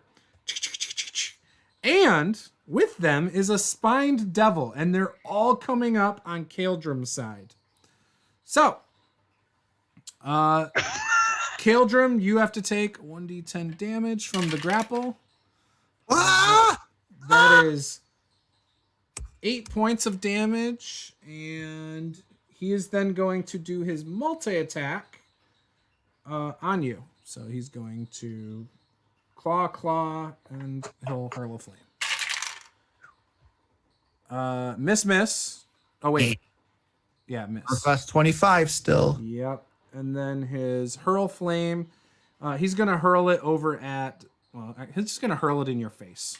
My face. Disadvantage. Which is at disadvantage, which misses. So, lovely. All right, now the human next to you is going to attack you. Scimitar. I think that might be good enough. No, not good enough. All right, second one was a crit, which would be 25 also if I had to do that. So he crits with a scimitar. Ugh. For, 9, 10, 11, 12. For 18 points of damage. And then his dagger on you, which is not going to do it. All right, these giant crabs who have just come up these stairs, they're right there as well. There are 8 of them. So 4 of them come up from these stairs, 4 of them from the other stairs. The spine devil is at the southern stairs with you as well. I lost concentration on my shield of faith, so my armor class is now 23. Oh, only 23. What are you gonna do? So how big are these crabs? They're medium sized. They're big. I don't know. So there's 8. I They're just want to get crabs. a good picture. This is hell. This is hell. This is somebody's worst nightmare coming to life Caeldrim. in hell. Yeah. There's a person attacking Caeldrim. There are 2 people attacking Zed. Nope, there one. Are 8. There's 1 person attacking Zed. There are 8. Yeah. Like 4-foot tall crabs Coming up the that stairs. have come up the stairs, Yeah. and there's also another devil. Yes. Okay, great. This is. There's no way this could go bad. So the crabs are going to attack Caeldrim. That's no good. That misses. That's 2 of them. And 2 more miss. And now, where is my little friend? Here he is. Okay, so the devil that comes up is the flying ones that you saw before. So he flies up the stairway. He comes up and he is going to do... he's going to fly by Caeldrim, which does not provoke. He's going to come over to Vox, who's the closest one. He's going to attack you, Vox, with his 2 attacks. One is a bite and one with a fork. Bite first. Does not do it. How about the fork? That will do it. That's a 20. So I would like to use my reaction to impose. I think I can impose Disadvantage on the attack roll. So as it's flying towards me, Vox's face changes. She hisses at it and grows these large teeth as it attacks me, which allows me to impose disadvantage. Yeah, so it misses then. Okay, that was I think that was everyone's turn. What about the one on Zed? Or no, the human on you. I didn't do anything with him. He was going to attack Zed. Oh, yeah, you don't want to forget about him. Yep. So he's going. Oh, but he also has Bane. How long does that last? I still got. I'm on a 7. I'm keeping track. Okay. It's I just want to like know it's a still minute. going. I don't need. Yeah. It's fine. Okay. Bloop. That's gonna miss. All right. Second one's going to miss. Now with the dagger. Hey, we finally hit on one. 18. So that's just a dagger, though. So whoop-de-doo. For a whopping 3 points of damage. Womp. Take that, Zed, and like it. That was my turn. I got a crap ton of monsters and nothing good's happening. I freaking hate Caeldrim. Somebody needs to poison his water. All right. We are back up top to Dren. Dren, do something exciting. Let's blow these guys up. I'm about to. Just to be clear, there's nobody within my range now, so I can. Nobody's within 5 feet, correct? Okay, and the newest arrival of Devilry is the flying one. Yes, and he's near you, but he's not within 5 feet. And the original devil is grappled with. Well, is the guy who I blasted all those times finally dead? Yeah. All right. And the original devil is on Caeldrim. Does he look wounded? Yes. He's bleeding, but not terribly. I am gonna I'm gonna blast him. 16, 23, and which one are you blasting? The one on Caeldrim? The one on Caeldrim. So a 23 and a 17. Do those both hit? Both hit. Okay. So 11 and 14 is 25. Wow. And I'm still alive. And I'm still saving my bonus action. Okay. He's still alive over there. But that was a good hit. So when you blast him, he does notice you, but obviously being grappled with Caeldrim, not much he can do about that. Speaking of which, Caeldrim, you are grappled by this guy. Wait, the original devil plus somebody else? Nope, just the original devil. Oh, okay. I was just reminding you. Not that it matters. What you doing, buddy? It's your turn. Oh, it's my turn. Oh, yeah. Nice. Excellent. Yeah, I mean, I'm just going to keep on smoking that devil guy. Caeldrim is very, very, very, very, very heavily wounded and not looking very good. But I feel like if I just try to heal myself, I'm going to die anyway. So I'm just going to attack him and live on a prayer. So here we go. Mace to the devil face. Okay. Oh, that's a critical hit, baby. Yes. Nice. That's going to be everything. 13 points of magic damage. Okay, and he's still alive. I don't have any more spell slots, so I can't smite. And I'm going to swing again with my mace. Hwah! For a big old 12. To hit? Yeah. No. Did you have that D8? And if you haven't used your Bardic Inspiration, you would still have that too. I used the Bardic Inspiration, but I'm going to roll that D8. Stand by. Come on, 15. Baby. Just need a 3. I rolled a 5, so that's going to make it a 17. Nice. And you're welcome. Thank you. I appreciate that, Vox. That's going to be for 5 magical damage. He dead. He had exactly 5. Oh, baby. Oh. So I break his grapple with my shield, push him down to the ground and just start whacking at him over and over and over again, crushing in his face and his chest. And as blood splatters all over the place, covering me from head to toe, I look around and say, "You guys gonna stay and get some more? Or are you gonna run away?" And that's what I do. Yeah. Nice. All right, Vox. There's All a right. human by you. There's a human over there. There's a bunch of crabs coming up the stairs. You got Yeah. the flying spined devil next to you.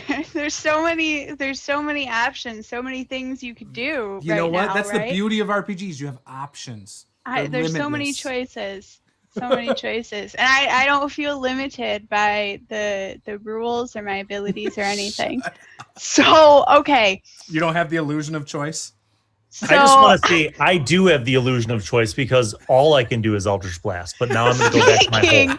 Speaking of the illusion of choice, Vox continues to play this beautiful song. At this point, it's really reached like almost like this intense solo portion, one-handed, as she pulls out from her pocket another one of these cards from her deck of illusions that she throws on the floor, and you see coming up behind the stairs, behind these crabs, is a knight fully decked out in black armor, head to toe, and trailing behind him are 4 guards carrying like long pikes that they present down to these foes and start Where's this coming from? The curtains? start to move forward. This comes from the card, the deck of illusions that I bought. No. Where are they coming from? Like where? Oh, the stair area where they were coming up behind. Oh, behind the crabs and behind them, yes. So the Caeldrim, what are you thinking as you see these things coming up the stairs? I'm about to run away. And I'll yell out just for everyone's peace of mind for their character.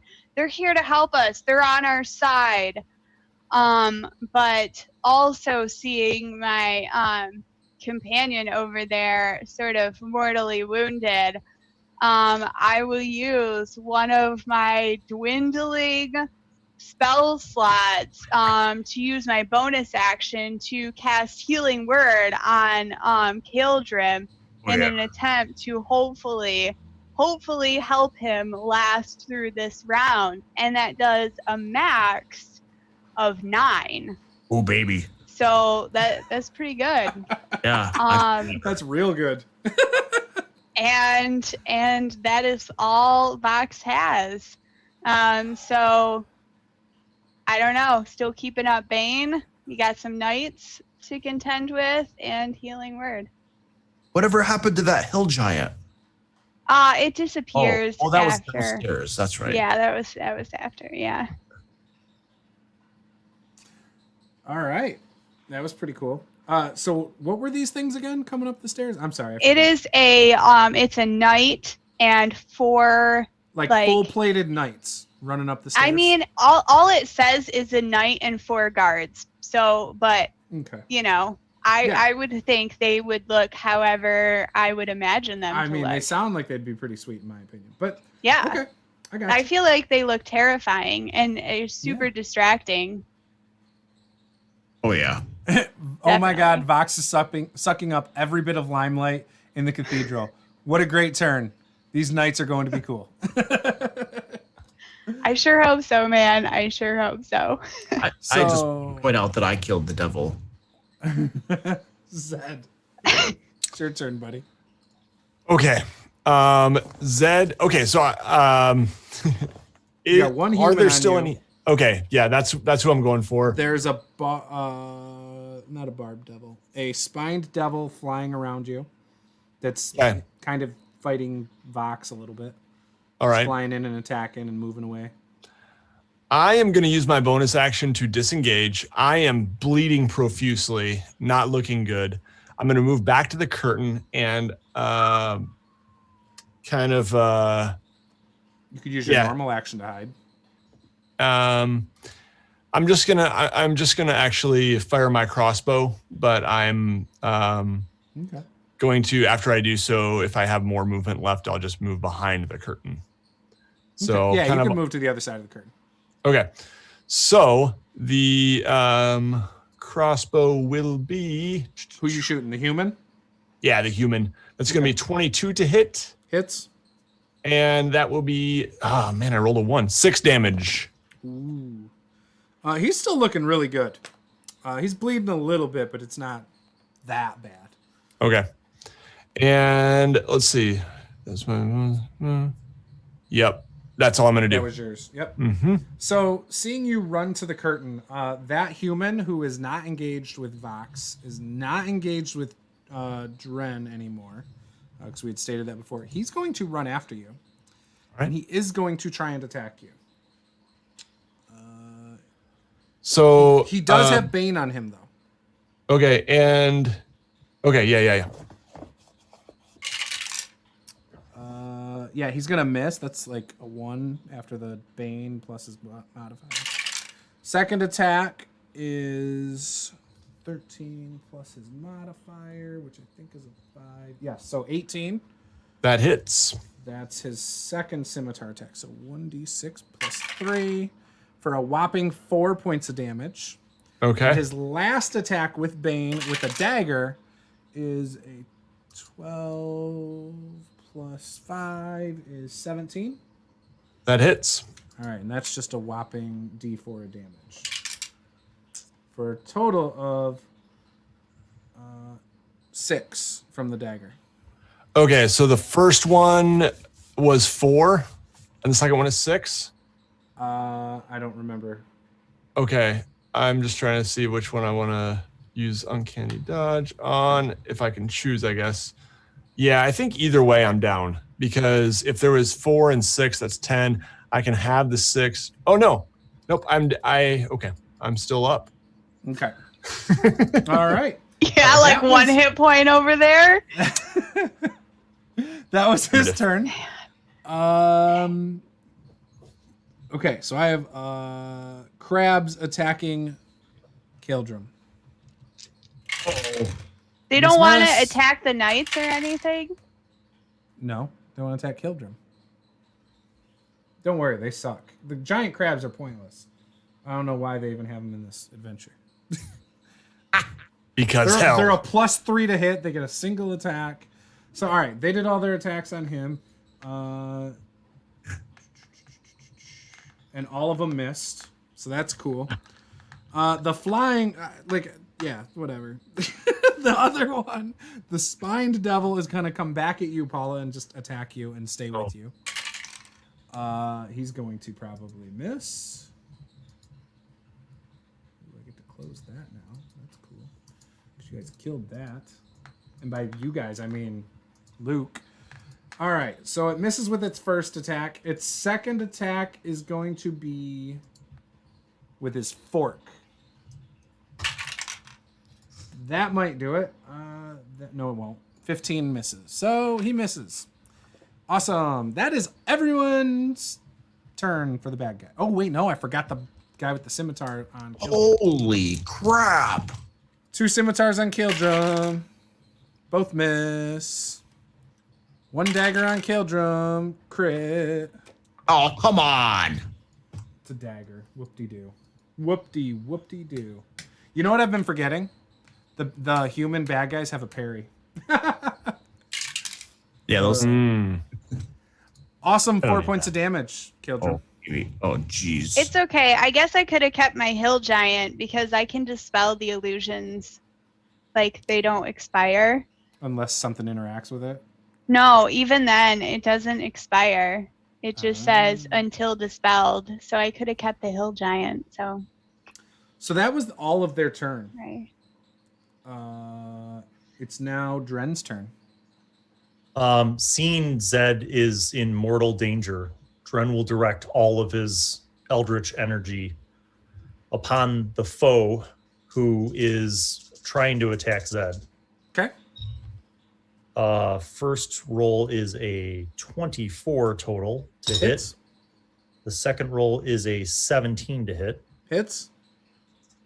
the damage upon them shall be 11 and 7 is 18.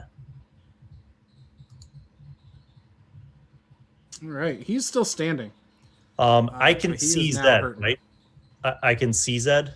He went to the other side of the curtain, so no, you cannot. Well, all right. So I don't see the map, but wherever he pull it went, up. It won't take. if the guy is on the north or the south side, like where? So where you're right here at the organ. Each one of these squares is about 10 feet. So 10, 20, 30, 40, 50 feet, and then the curtain. But the curtain's not made out of like chainmail, right? Like No, it's like a big velvet, like curtain. Okay, so is it conceivable that I could have, shot the guy at the end of the curtain, and then rolled under the curtain with like 2 of my movements to see Zed? Well, you wouldn't have 2 movements. You would only have 1 because you did an action, unless you have a bonus action to use. No, I'm saying like one. I'm saying like, am I within like 10 feet of the curtain? No, you were down at the organ, and that's about 50 feet away from the curtain. Oh, so, okay. Assuming your Oh, one movement's square like is 10 30. feet. Oh. Whereas Okay. when he came through the curtain before, he was standing like right here anyway, when he was attacking, because he was on the other side of the Okay. bad guys. So I can, Okay. but I can physically move closer to the bad guy who's trying to attack Zed. Yes, and you can see the bad guy. He didn't go completely through the curtain. Right. So what I do is I basically move, I blast him and then like run up next to him. If I Okay. can make, I can't count. You can get about 10 feet away from Okay. the bad guy. All right. And I'll save my bonus action again. Okay. Caeldrim? My turn already? Yeah, and you're down here, if there's any question. Fighting guys as they come up the stairs, basically. Is there anybody next to me? Yeah, there's a human that's That one been human, right? That's stabbing been at you. at me. All right, And then beautiful. like 4 crabs too. You're starting to get surrounded by the 8 crabs coming up the stairs. And the Crabs. knights that are coming up the stairs. Holy crap. Well, I'm just going to creating stay chaos. here and create a nice choke point. I'm going to smoke this human a couple times, my mace. Here comes the first one. Ooh-ah! He's bringing the thunder. 14 to hit. Yeah. This 7 is the first points. time. 7 points Oh of wait, magic. you said 14? No, 14 does not hit. All right. Second swing. Oh! That's even worse. So another miss. He has not been hit yet either. And that's all I got. We're good to go. We should totally use the flanking rules now. I'm kidding. Oh crap. I Watch have these enough crabs monsters. have like pack tactics or something No, ridiculous. they got nothing. I'm telling you. These Okay. giant crabs are useless. They're a 1/8 CR. Why are they in an adventure for 5th level characters? I don't understand. Because fodder, for once, distraction. maybe say, they're yeah. gonna give us a break. Yeah. Maybe. So I originally messed up, and the devils were supposed to be switched, and so the crabs were supposed to be with the better devil, and then the human guys were supposed to be with the worst devil, but I messed up. Oh, So, you know. All right, fine. Caeldrim, that's your whole turn. That's it. That's all I got. All right, Vox, what you got? Okay, Area so of this effect, you're gonna blow it all up. I have 0 AoE. So this devil that is flying down and attacking me, can I attack it while it's flying down, or no, I can't really do that? No, he does not provoke attack of opportunity. Oh, he's within No. 5 feet of you. Yes. You can do No, whatever but you I want. can just like regular attack him, Yeah, right? he's within 5 feet of you. Okay, I just wanted to make sure there This time he wasn't some stayed. sort of weird flight, whatever. Nope. rule Last or time he did a whatever. flyby. This time he stayed. Okay, so I will go ahead. I'm going to attack him with my sword. I will continue playing with my offhand on the organ and swing and attack him with my sword. That is a 19. Hits. Okay. And hold on just a second. This will be the first time he's been hit. Being that I'm playing this powerful tune, right? It's almost like the music is flowing up through the sword and I will expend one of my bardic inspiration to impose psychic damage on my attack, and that will be a total of 16 points of damage. Wow. So did you forget that the sword was basically like a spiritual weapon? That as your bonus attack, you could attack with it every round if music was playing? Because I don't think so. That's what we decided on. That's originally not was what you it singing, and then we took it out. No, that's not what it says in D&D Beyond. So Did I'm we put something using it different? correctly in D&D Beyond. Oh, okay. So. Okay, never mind. And I think that's all. Oh, I am going to take the knights are going to surround me up at the organ and pretend like they are also attacking the demon creature when it swoops down on me. I like that. So they kind of come up the stairs, and rather than going the side that Caeldrim's on, they go the other way around and go all the way over towards you and surround the devil and do that. And they all, like, are they all hitting in unison at the same time? Yeah, as he swings down, they're all trying to stab up. Okay, I like it. All right, cool. Zed, you got the guy on you. Yeah, Zed is going to dodge. Okay. And you still have a bonus action and move. Yeah, I guess as a bonus action, I will use my short sword to attack. Can I? Yeah, I can do that, right? Use your offhand attack. Sure, why not? Okay, sure. Let's do that. You don't get sneak attack though. Yeah, makes sense. It's not great. Okay, 17. That hits. And that is going to be 9 damage. Not bad. You don't get your modifier though because it's your offhand. Oh, that's right. Okay, so it's only 4 damage. All right, cool. He's still going. It is their turn. All right. He is going to attack you at disadvantage with his 3 attacks. So here comes the scimitar. Oh my gosh, 17 and 19. That's going to drop you. Yep. 17 plus 5. Oh, but Bane. So 22. If I rolled a 4, 18's the lowest. He still hits, doesn't he? Yeah. Okay, so he still hits you. So, all right, we'll just say you're dropped. When he drops you, he turns around and he sees Dren. He's going to walk up and attack with a dagger on Dren. He rolled a 2, so he misses. Okay. The guy that's on Caeldrim is going to do scimitars. Ooh. 18 and a 22 both miss. And his dagger... So he breaks his dagger. He drops it down the stairs. I rolled a 1. He smacks it on the stairwell and it falls. Crabs. There's 4 of them attacking you, Caeldrim. Plus 2 is only... Yeah, they can't even do it unless they crit. No. All right. So the 4 crabs went.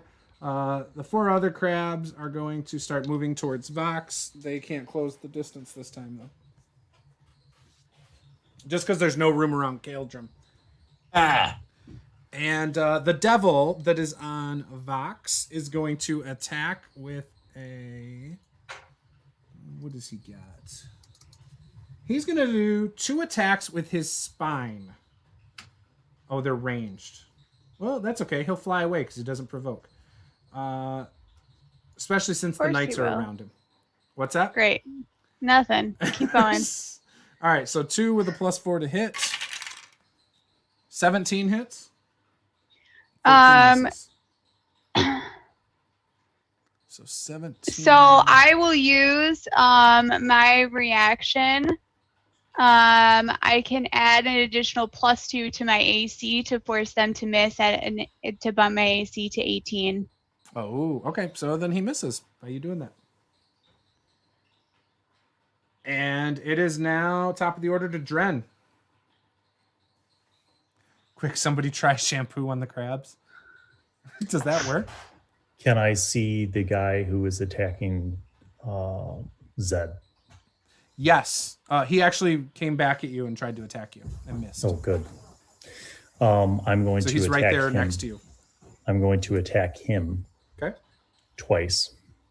Is he still in any kind of fairy fire or? Oh yeah, I like think that? he did have fairy fire. Who put that on him? You, I think, right? How No, long that did it was last? Zed. No, It I was Zed. failed. Oh, I think they all made their Oh, save okay. on fairy Yeah, fire. then no fairy fire. okay. So then I'm attacking him. First attack would be a 16. And that's at disadvantage for an Eldritch Blast? Yeah, Okay. because 16 hits. the lowest I rolled was a 9. Yep, 16 hits. Second attack would be a 13 plus a 20. Hits. You might drop him here. Okay. Fingers crossed. Fingers crossed. There's a good chance because I rolled a 10 and a 9. So that's 19 plus 4 each is 8, 27. He's dead. And is Zed still alive? He Zed looks is like he might be, unconscious on the ground. but I use my movement to go around the corner of the curtain. Yep.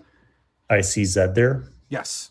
I will then use my second to last ability of the healing light to give Zed an immediate 5 hit points. Zed's And that is my bonus action. I'm done. Sweet. right. Thank you. Is that getting tense for you over there, Nate? Yeah. You're like, I'm dead. I have to start making a new character. All right, Caeldrim. You're surrounded by 4 crabs and a human who has not been hit yet. Now, these other crabs that are heading toward Vox, how far away from me are they? Like 15 feet away. All right. What is their movement? Apparently they move really quick. So these all 8 of these crabs in this humanoid, can I drop a fireball and get all of them based on how far away they are from each other? Yes. Every single one. And can I And do not that hit Vox. and not hit myself? No. It would hit me? Yeah, you're in the middle of 4 All right. crabs I and a am human. dropping a fireball at my feet to hit all of these enemies. What are you doing? I love it. The crabs are gonna be fine, dude. They can't even hit anything. Okay, Hey, so I have to make a deck save. Ruin my moment. So hang on. So the crabs don't make it. Kamikaze. Hang on. Oh, okay. So they might. What do they have to beat again? I have a 16 and an 18. Stand by. It's a DC 21. Okay, so they don't make that. And the last 2 definitely don't make it. How about the human on you? Human doesn't make it either. All right. Roll that damage, baby. Oh, the devil guy. Does he even? He might not. It doesn't matter. Okay. Immune to He's it. immune. Yep. Okay. All right. So let's do it. Let's see if we kill some crabs. The fireball. So I mean, I'm stand sure it by. kills the That's crabs. 8d6. So let me roll that. Yes. Did you kill yourself for this? That is going to be 33 points of damage. Okay. All of the crabs. Pew, pew, pew, pew. Dead. You just see crab. It smells like seafood. It smells like you walk into a Red Lobster kitchen and you just smell crab legs everywhere. And they're like fat crab legs. Like you could eat good for years on these crab legs if they didn't spoil. Gone. Human, how many hit points again? 33 damage. So the human's still alive. Okay. But And let me make my saving throw.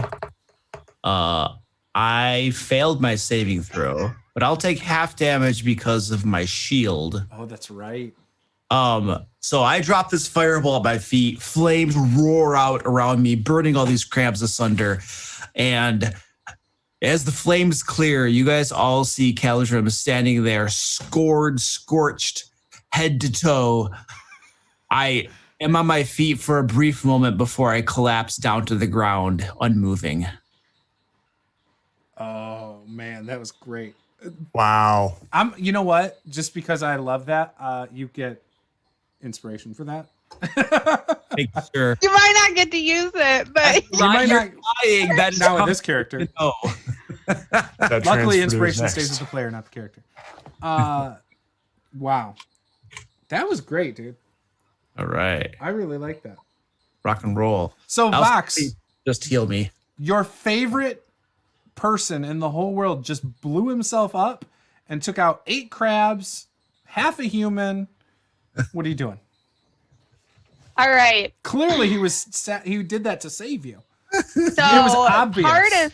part of me is appreciative for Caeldrim for going after the crabs that were headed my way, and part of me is also rolling my eyes as I pick up one hand off the organ, point it in his direction, and expend the last spell slot that Vox has to use her bonus action to cast Healing Word on Caeldrim for 9 points. Again, I am rolling max on these Healing Words. It is great. BN Drake says loot the body.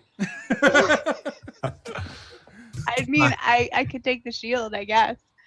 And then remembering that there is this devil flying around up above her, she will again reach in one of her pockets, pull out a card that she will throw at this devil, and try and attack it. And she gets a 24 to hit. Hits? That is hold on. It is 6 points of damage. Oh, sorry, it is acid damage. 6 points of acid damage as this orange card flickers through the air at this devil, and the knights around her will continue to form around her, almost in defense of Vox. So he's dead. He just falls out of the air and just on the ground as the acid burns through his skin. You guys now have one human who clearly doesn't want to be here, and it's Zed's turn, but Zed's really far away. So okay. So like I will. Or something? Yeah, I will move and use my bonus action to dash so I can get within 30 feet. Hopefully, I still might not be able to get within 30 feet. You can get within 30. Okay. And then I he's will fire within my 5 crossbow. feet of Caeldrim, if that matters for your sneak. Okay. Or whatever. Yep. I will fire my crossbow. 13 to hit. Nope. No good. Okay. All right. And that's my turn. So he's going to disengage. Actually, he's not going to disengage. He knows if he were to try and disengage tactically, he would not be able to run away. So he's going to do a double movement and try to run down the stairs. And his movement is just 30 feet. So he's able to get 60 feet down the stairs. Caeldrim, do you want to take your attack of... you're prone. I'm prone. Yeah. You get disadvantage to do it. Yeah, but what I'm going to do is instead of attacking him, I just want to reach out and grab his ankle and grapple him if I could. I'll let you try. All right. So opposed athletics? Yes. He can probably use an acrobatic if he wants. Beat a 20. I got a 19. Oh. All right. So he jumps over your arm and keeps going. What a jerk. It is now Dren's turn. You see this human go running down the stairs. You might be able to move over to the top of the stair. Or you're pretty far away. I'll let you get to the top of the stairs and shoot down if you want. That's exactly what I was going to do. So once I see him emerge from the stairwell and try to run across the temple, I'm going to blast him. Perfect. That's a 25 to hit and a 24 to hit. Yep. He's got 32 hit points. Well, I won't quite knock him down, but that's pretty close. That's 20 total. So he's still running. You blast him. It is Caeldrim's turn, though. All right. Caeldrim is going to use half of his movement to stand to his feet, and he's going to dust off some of the blood, charred skin. And how far to this guy that's running away?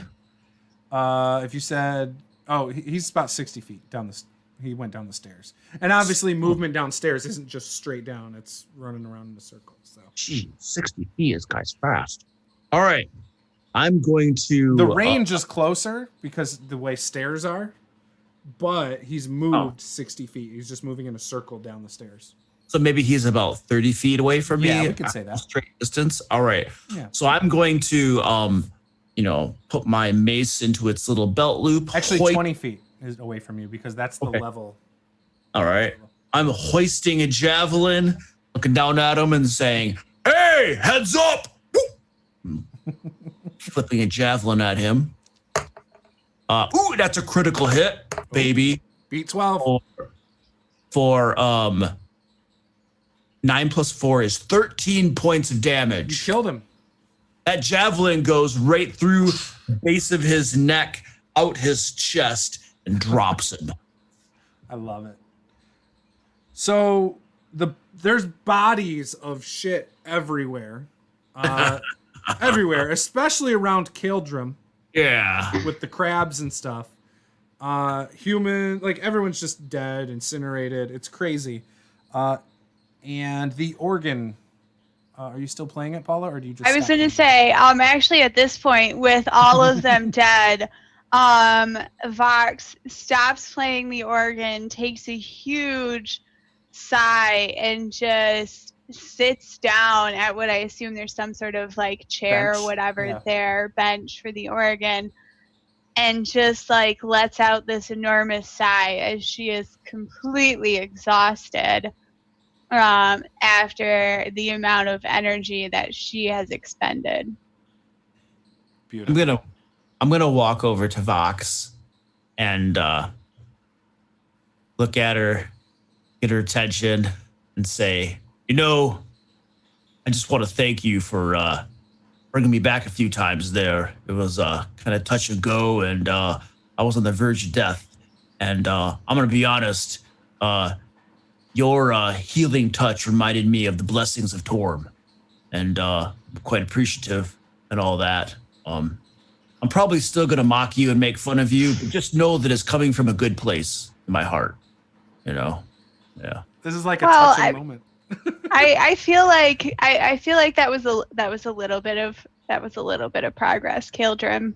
And I'm glad that you're acknowledging the fact that I believe the count is up to approximately 6 times that I estimate that I've probably saved your life. So not that I'm keeping track and really, really concerned with it, but How much damage have you taken in this fight?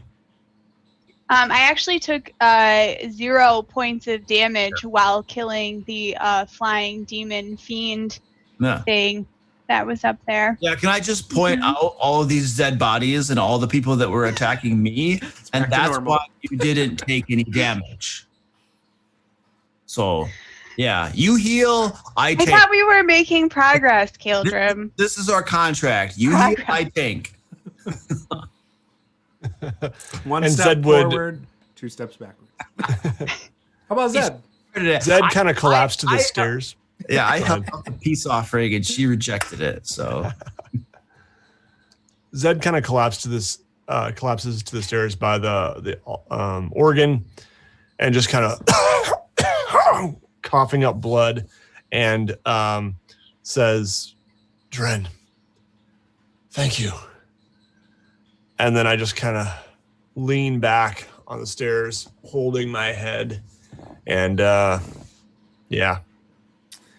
And as that's happening, from the northern curtain comes running through a human guard who looks a lot like the dead guards downstairs. And we'll end the session right there. We need a long rest. I have expended everything that I have. Yes. Except for like my divine sense, which is not super helpful in combat. I would say the only thing that I have left are my words of terror, in which I need to talk to somebody alone for an entire minute to you. So I was regretting pulling the crabs and the other devil from the other room, but Caeldrim blowing him up with the fireball and everything totally made it worth it. Like I just want to say that was so epic that now I'm glad I did it. So yeah, that was awesome. Yeah. Hi Steezy FB. That was awesome. So thank you for watching, guys. We're just gonna go quickly around.